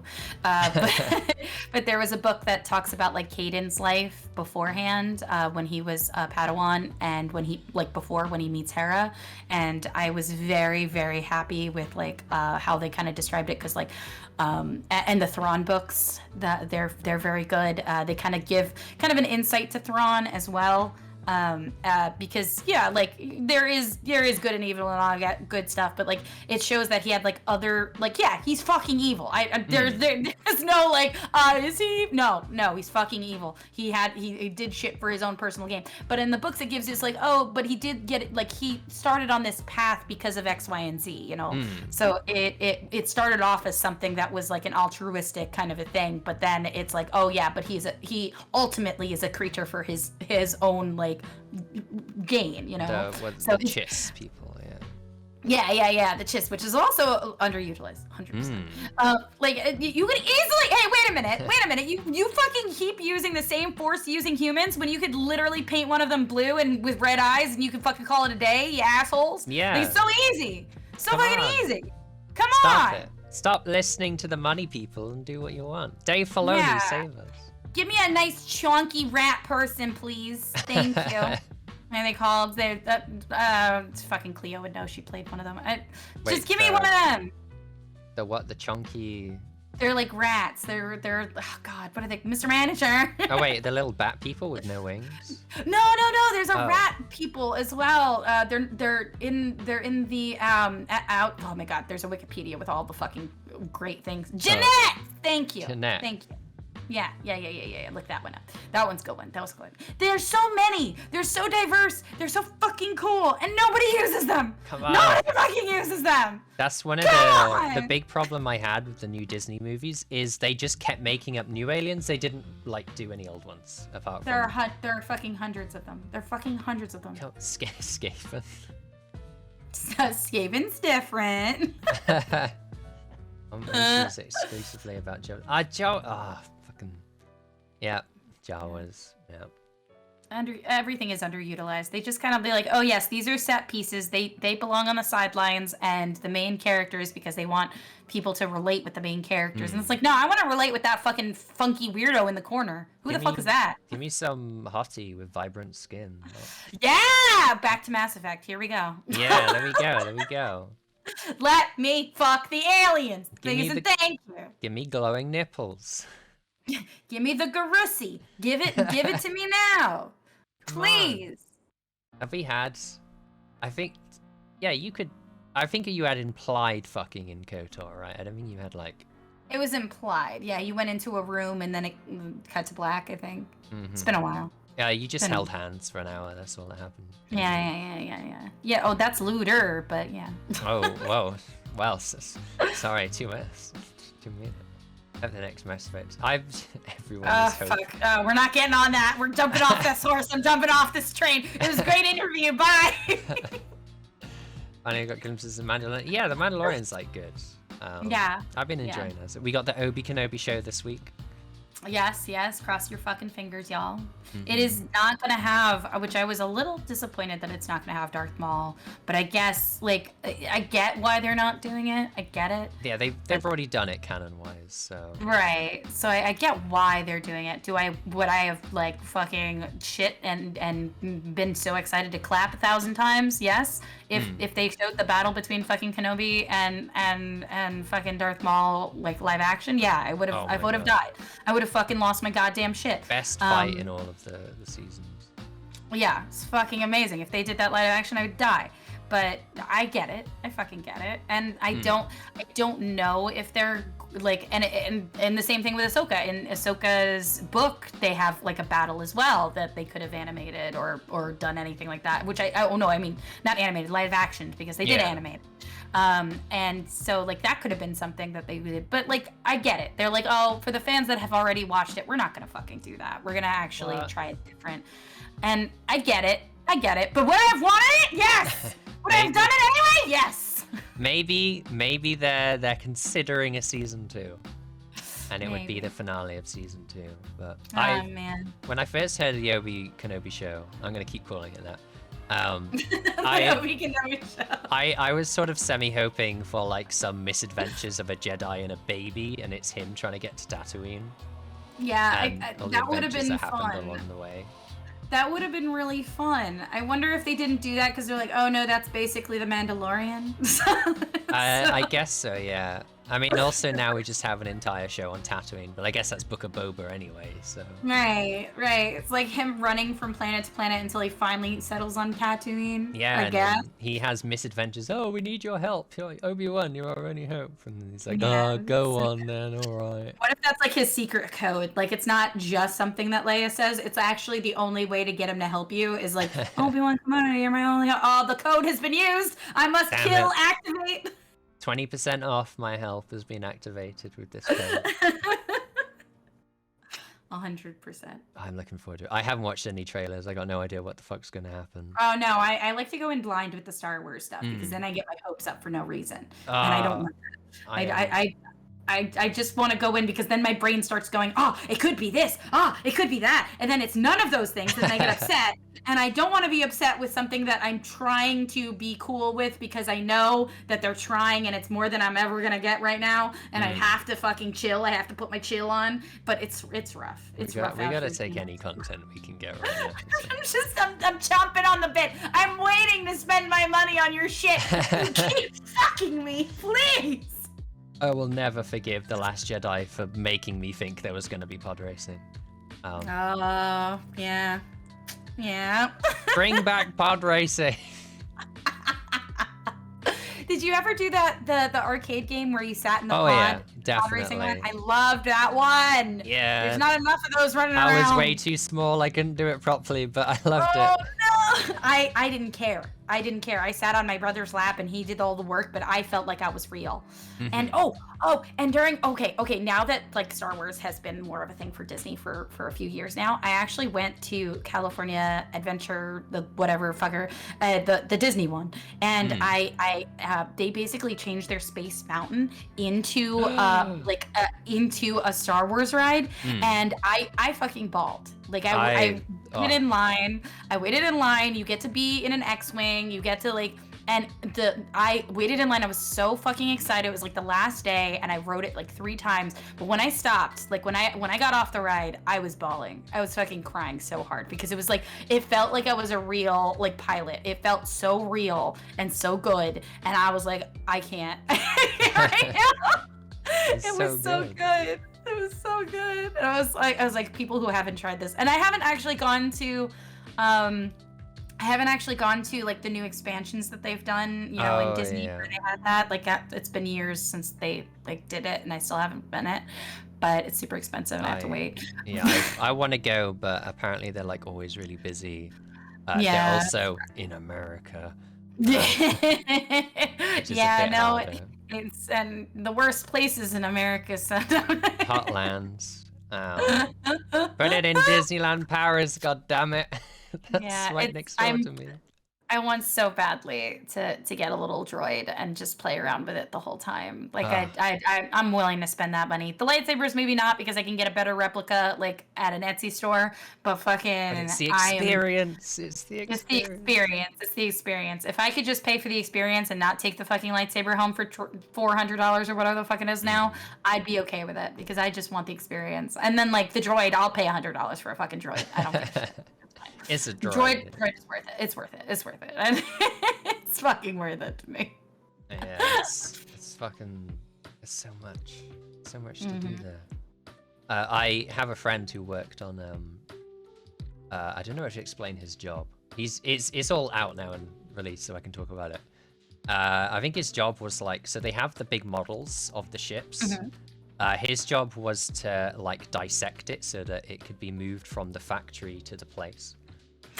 So he was like working on Y-wings and shit, and he couldn't talk about it to me at the time because NBA and stuff. Oh my god, that's so cool. And a rumor I have heard is they specifically designed the park so that if they wanted to, they could easily replace a lot of the references to the new trilogy and replace it with like another trilogy. So I'm hoping they will change the time period of it to the one we know all and love, and not the sequel stuff which they have not thought through very well. We don't talk about Oh yeah, here's a new galaxy. Oh, the government's just gone. Oh, don't worry about it. No, don't worry about it. Oh, the First Order somehow took over the entire galaxy, but that's not referenced. Don't worry about it. Oh, there's a major plot point we're going to exclusively reveal in Fortnite and never release it officially ever anywhere else. Somehow Palpatine returned. I can't believe that. That was my fucking no. That I will rage. I will fucking throw a hissy fit. I was so fucking upset that that was real. I was like hoping to God that Fortnite was not involved. I was hoping to God that it was just a LOL, LOL. No, it was real. It's fucking real. And I lost my goddamn shit that it was real. I lost. What was it? I think, have you watched, like, Worthy Kids, like, Big Talk Burger and stuff like that? Like, Worthy Kids and stuff? Oh, my God. He has a really funny fucking animation of just fucking Palpatine sitting on the moon and recovering. Yeah, Yeah. My broken body. Yes! Oh, my God. You make a great... That sounded just like it. It was so good. My broken body, I'm not dead. Like, I fucking love it so fucking much. But it's yeah, canon, like, as far as I'm concerned. you could have done literally anything. You could have done anything, and you were like, no, I'm gonna bring this back though. I'm gonna put that. Controversial opinion. I'm fine with Palpatine being the big baddie at the end. I'm so fucking not. I'm so fucking not. Look, he was the baddie in the original trilogy. He was the baddie in the prequel trilogy. Why not just make him the fucking big bad at the end of the sequel? He could have been a Force ghost. It would have been cooler as a fucking Force ghost. Yeah, I fully agree that he could have been used 20 times better. But my God. the idea of him being the big bad at the very end, I'm perfectly fine with that. Rey should have fucking stayed dead though. That would have been poetic. The Force has been trying to balance itself for so long. Just let it balance itself out. Don't bring back Rey. And then why don't I just wanted they could have done anything else, and they decided to. I thought it was such a lazy way out. Like, it was just such a we're not going to introduce anything else about this world or like make new shit happen. This is a new fucking trilogy with, yes, those characters are involved, but like Luke's story was technically done. And that's why I was I wanted a new, yes, there were homages, and yes, there was stuff, but I wanted something new for Rey, and I wanted something new for these people. Like, it was so tied up in bullshit that I was like, I really just wish they introduced something new, like something new about the Force. There was so much good shit in Clone Wars and Rebels. They did introduce something new. They introduced healing into the cinematic universe. Shut the fuck up. Shut the fuck up. You don't know. Oh my God. Like, in Rebels and Clone Wars, they introduced a lot of things about like the Force itself and it being a part of nature and it being like a part of the world, and that it's not penetrates you. It binds you. It binds you. It's not who you're fucking or who you're with or who. It's not who you're with. It's who you're going with. You know, like it was so much about like the majesty of the Force being everywhere and not based on blood, and then they kind of fucked that up at the end. We're like, no, actually, it can be inherited. It totally is, and just they had so much stuff. They had so much shit that they could have done. They could have been like, oh, you know that shit from when Ahsoka, like they talk about the father and the son and all that fucking shit. They could have brought that back. They could have brought that back. They could have easily been like, oh no, actually this Force thing is a lot more complicated than we fucking thought. No, we're gonna bring Palpatine back. We're gonna reuse a fucking no. I'm sorry. It's okay. It's okay. I feel your pain. Give us the stories we want. I ran a Jedi campaign, and for preparation in that, I delved way too deep into the lore of the Jedi and the Force. And it's like the films just barely scratched the surface of what the Force actually... It's so wasted. It's wasted. I'm sorry. It gets me heated every time. It's understandable. It's understandable. We won't talk about Grey Jedi, but it's understandable. I swear to God, it's upsetting to me that like they could have easily they could have done so many things, right? Like I really like that Rey's lightsaber in the end is yellow, right? I like it because but I wish it had more like connections back to like not only the games but the past, where like temple guardians, like Jedi temple guardians were the ones that had those fucking yellow lightsabers. Yeah. They were the ones that protected and tested Jedi. That is exactly what that fucking color means. And they didn't really explain it. They just kind of gave her a pretty new lightsaber. That bothered me. Yeah, you know, like things like that. Like there's so much nuance and lore that they. Yes, I know you can't fit it all in a fucking movie, but they words mean things. You know. I like the director's answer to why did she fucking bury his lightsaber on a planet that both the people hated and stuff? And he's like, it's a pretty planet. That's not a fucking answer. Like bury it like somewhere significant, not fucking. Go to fucking whatever the Jedi Temple, Palpatine's palace or whatever. Go there and put the lightsabers. Take them with you. Pass them down to someone else. Don't fucking bury them on a planet of. Who are you? I'm Rey Skywalker. Are you doing this again? Are you gonna get some rando coming up to you, be like, here, is this your lightsaber? And she's like, oh no, that was my like dead master's lightsaber, but I could train you, I guess. Like, what's the meme? The fucking youngling killer 5000. Oh fuck!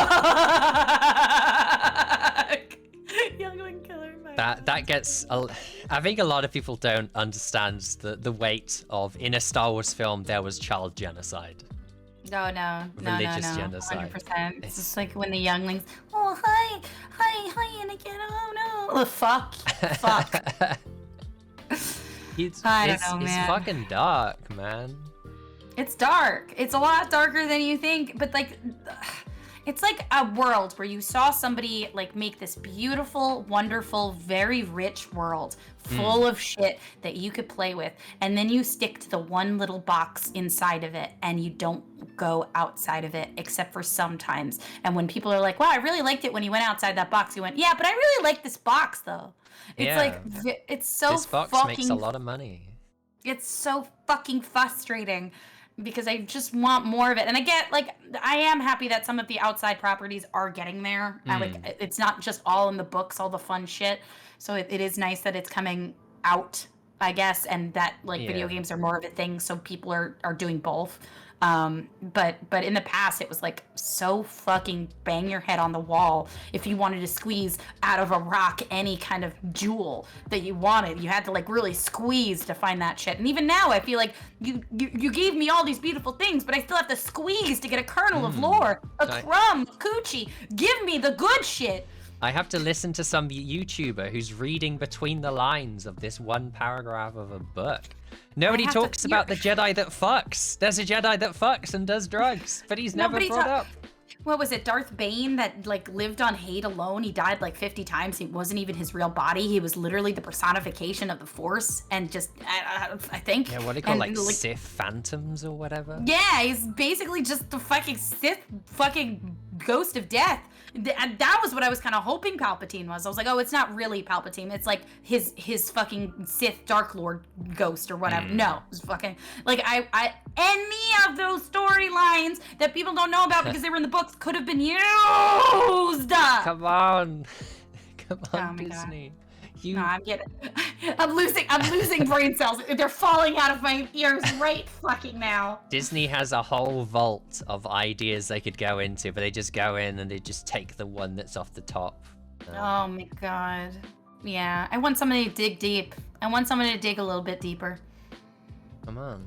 The nerd rage is strong with this one. I'm sorry, I have opinions. They're strong. Look, we're so angry because we love Star Wars so much. Yeah, if we didn't love it so much, I think we wouldn't care. But it's like, that's why I like D&D and like theory crafting and stuff with people that like don't get angry at me when I'm like, what if this happened? Because I do very much like thinking like, what if it was like this, and interpreting it. Because like at the end of the day, like I have to live with this stuff, right? Like, I gotta live with this fucking useless information about Star Wars at the end of the day. So I might as well make a world, like it is a beautiful world. So might as well get a DM that likes it and go into it. So that's exactly what I do with Dem, is like I try to find people that are like, oh, do you like know anything about Star Wars? Do you wanna play a space rat in Star Wars and just fucking do shit? Well, if Disney aren't gonna do it, we'll fucking have to do it. What's exactly. that fucking Thanos meme? Fine, I'll do it myself. Fine, I'll do it myself. What did y'all think of Book of Boba? I enjoyed watching it. I'll leave it there. Yeah, just enjoy it. Just enjoy it as what it is. Because it's not. It was They had some nice ideas. I don't think it made sense. Those bikers, I don't disagree that those bikers would exist in the Star Wars universe. Not on Tatooine, though. Oh my god. Like, that's, if you're gonna put loads of money, which apparently they were poor and couldn't afford water, into making bikes, don't fucking drive it on a planet covered in dust and debris and shit. Yeah, you have to have special bikes. There's special bikes. There's special bikes for that. Bikes for that. Come on, Book of Boba, Mandalorian. I mean, yeah, you can't get around that. Everyone's favorite part is the Mandalorian part. They had one episode dedicated on jerking everyone off over episode 1 lore. Yeah, you could do more lore and do that. Yeah, come on. More lore, please. Use more lore, please. Yeah, like come on. I'm here. I'm ready to be jerked off. Like you just gotta mention fucking. I saw you. You flew through that valley. Yep, that's a reference to pod racing. Yeah, where's the pod racing? we will do whatever we can to like make our canon like possible. Like oh my god, it has to be this. It has to be this. And then whenever it isn't, we fucking freak the fuck out. It goes against my head canon, so. Sorry, it goes against what I was hoping for this character, so I'm gonna die here. I'm on this hill. Let Mando fuck. Let Mando fuck! Okay, sorry. He's a dad now. He's got a... He's got dad bod. It's fine. It's fine. That's fuckable. That's good. Yeah, that. Yep. You can keep the helmet on, just, Oh my god. There's got to be a port somewhere. He's got to pierce somehow. Anyway, Star Wars.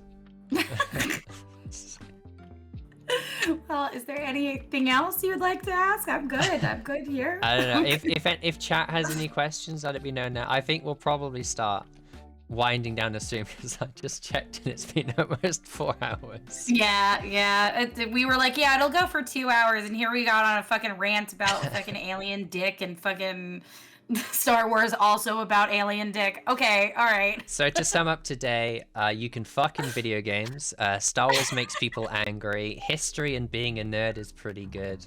And GobbieLynne's a VTuber. What? I know. Fucking hit the presses. Who is the best droid? That is a good question. Very good question. I like gonk droids, but I don't think they're the best. Okay, hot take. It's a mouse droid. Mouse droids, yeah, their purpose in life is to literally just lead people down like monotonous corridors. Yeah, that's why I love them so much. I remember that was like one of the things in Swig that you could have as a pet, and I had it out constantly. I loved it. I called it my little toaster, and I just had it everywhere. And I called it the brave little toaster, and it was my best friend. Yeah, so I'm just saying, mouse droid. Yeah. The droid from Rebels, Chopper. Chopper's good. I like the one in Fallen Order is really cute. Yeah. I'm glad he was referenced again in Mandalorian. Well, Boba Fett featuring Mandalorian. I'm trying to think what my favorite. I think it's gonna be that one, the BD droid. BD, yeah, BD's good. BD. Can't be a BD. Oh. It's like Buddy. It's supposed to sound like Buddy. Isn't that cute? Buddy. Like it's supposed to be like a buddy. Gives you some green juice. It's so good. Come on, just show me more of it. Give me more of it. I know. I want it so bad. I don't know why, but I got really attached to the evil BB-8. The BB-9B or something. BB-9E. Yeah, the dark BB. Yeah. Yeah, it like barely does anything. It literally just dobs on them, and that's it. That's it. It's gone. It's gone. But he is in Battlefront 2, and is a pretty good character. So. Back and shoulder the best. Yeah. Honestly, okay. So they could easily, because Freddie Prinze Jr. was Kaden. Fucking my brain can't stop right now. Kanan. They could easily make a live action with fucking Freddie Prinze Jr. for the backstory of Kanan. They could easily do it because Freddie Prinze Jr. is like the perfect, like him and apparently him and well, his wife is Buffy the Vampire Slayer. My brain stopped again. But so she voices one of the sisters, was sixth sister, one of the sisters in Rebels. And apparently when they offered her the job, she says, yeah, as long as I don't like kill my husband, I'm cool. Understandable. So I was really excited that they were both in it, and that was like one of the things that she's like, yeah. No, I can hurt him. That's fine. I just can't be the one to kill. I don't want to be the one to kill my husband. Have you seen the Star Wars comics of the alternative timeline stories? They're worth a read. Wait, is this I've read some of them. I've read some of them, not all of them. Are these canon? I don't know. I'm out of touch. Some aren't. Some. As in canon, as in like, are they legends or are they Disney? That's a good question. You're all over the place. Star Wars what ifs. Yeah, I mean. Yeah. I'm very like here and there about like what ifs, because like if something is not canon, I tend to not give a shit about it. That's like a very nerdy way of thinking about it. Yeah, that's just, I mean, that's Can alternative universes be canon? Yes, in superhero universes, because that's what they're all about. Like, yeah, DC is just all about like the 500 different Earths, or is that Marvel? I have played some of the Lego Star Warses. I love Lego games. They're very fun. They are much better without dialogue, but they are also much better when you're inebriated. Yeah. Yeah. The one where you kills count by crashing the Death Star. What? Oh my god. They're like I said, they're very fucking random. They're really random. I apologize. they're all over the place. Isn't there one where like Darth Vader is white and Luke is like dark and evil? Yeah, there's a lot of really random ones there. Ayo Drunk Lego Stars. We got Beloved. Yes, we got some, Lego Star Wars lovers in the chat. Well, I have to say, Komori, I had a fucking blast. This was so much fun. Thank you so much for having me. Are you ready for the final question of the interview? Yes, All right, I'm ready. So the final question is, who do you want to raid? Oh, that's a great question. You have the power. You know who? And it's good for both of us in the end of the day, because Moon Bitch is having her 1K anniversary today. Yep, there we go. Let's go. We're gonna see the Moon Bitch. I feel so bad saying that, but it's her name. And yes, if you guys don't mind, tomorrow is my year anniversary, so I hope to see you there. It's gonna be a long stream, and we're gonna have some weird shit going on. Jummy's World, Honey Goblin, Gary, Gomi Goblin, Gamer Goblin Gary. Let me give me his full god name. And yeah, that's happening tomorrow. Yeah. So check out Moon Bitch today. Check out GobbieLynne tomorrow. I forgot your name there for a sec. It's fine. It's just in big letters over my head. Yeah, that's the real reason I have it up. What time is your stream tomorrow? It's from 1 to question mark. I think it'll be around 7 o'clock. So 1 to 7 o'clock EST. So definitely check it out. There you go. If you're not there, you will end up being square. And if you are square, you can't roll down hills. Yep, no.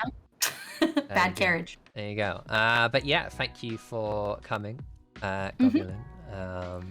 Thank you for chat for coming. Yeah. How do you usually end your streams? Oh, I say good thigh. I say be safe, have fun, stay out of fucking trouble, and as always, good thigh. Yeah, ditto.